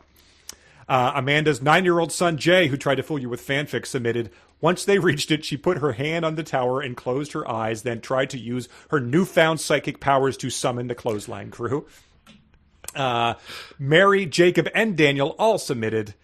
Everyone there at the Continental Club that night, including Opal, could feel all that shared mojo filling up the room and filling up their hearts until it finally transported everyone who was playing and singing and everyone who was listening and dancing to a whole other world of sound and energy and joy that would be impossible to describe with words. So I ain't even gonna try. Wow. And one of them said, seems to sum up Klein's writing style. Just give up on describing things and hope the reader understands your pop culture references. Rick submitted, he shook his head and gave his niece a goofy grin. And he said, we've missed you, goofy grin. Yeah. Joe submitted, all that Bat musical mojo inspired the band to rock even harder, and it made the audience roll even harder, too. Elizabeth submitted, Trinity in Colorado had so much fun, they totally lost track of time and... brace yourself for a shock. They completely forgot they were supposed to be out searching the city for a new home. And Elizabeth said, Klein lampshades how repetitive he's being, and suggested her anticipated reaction for you was, you can't do that. She said, Mike, maybe. Elliot submitted, they both took flight over the crowd and started dancing and rapping along too, supercharging the show with their musical mojo. And Elliot said, every sentence where the bands are supercharging a show with their musical mojo, I replace the word mojo with guano, and it makes the sentence 10 times better. Alejandro submitted, she took his hand, and they both made sure to look both ways before crossing the street. He said, I believe the inclusion of this safety tip lends credence to the theory that Opal was originally 6 or 7, but then was made a teen in an edit. I'd say it's a good fan theory. I'm saying no, it won't sell. We need to make it this age range. Right. Mike submitted he ate a plate of something called migas along with 4 or 5 breakfast tacos he was hung up on. First, you're the narrator. How about you tell us what migas are? Second, you're the narrator, so you know whether the number of tacos he had was 4 or 5. That sentence has 2 Kleins in it, not 2 or 3 Kleins. Exactly 2. Hayden submitted, the only reason anyone would refer to them as a cauldron instead of a colony is to frighten people because everyone associates cauldrons with witches and potions and cannibals and such. And Hayden said, back in Midnight Sun, I got told to go to hell for screwing up a collective noun use in an email. Fun times. Do you have any memory of us telling Hayden to go to hell for screwing up a collective noun use? No. I don't either. So, for not telling us what you screwed up, go to hell. Yes. Come on, you got to give us these details here. Wow. Emily submitted lies Opal shouted at the front page. And she said, using at in this context implies the paper will respond, or maybe it's just bad grammar. Either use to or just end a sentence at shouted. That's a lot for a tiny sentence, but it enraged me. And then Harris submitted, this was when Opal realized that under the right circumstances, humans could make mojo too. And he said, this is the first time Opal realized humans could have fun. Maybe the first time since her mother died, but the way it's written, it's the first time ever she realized that humans could produce mojo under the right circumstances, that is. So people had a lot to criticize here. I have a sentence we didn't touch on yet. And let me take a deep breath again. Do you have one in the meantime? I don't. I think all mine were covered, yeah. Okay.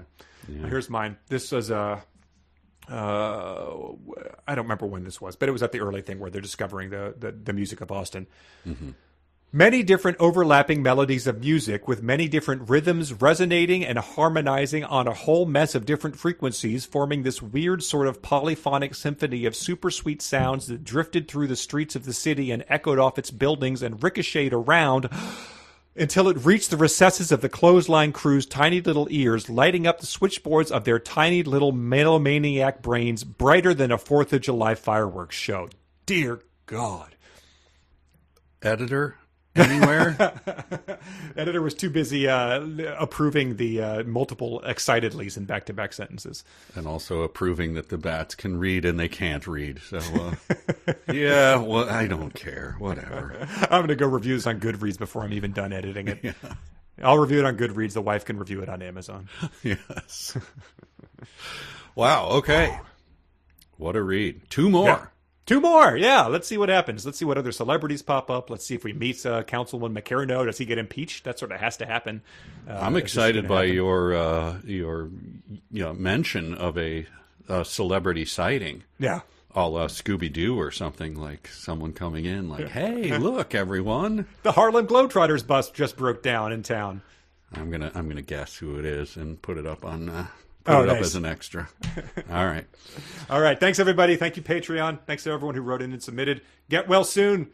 David, was it? Yeah, David. Jeez. Man, be careful. Yeah. All right. Thanks, everyone. Bye.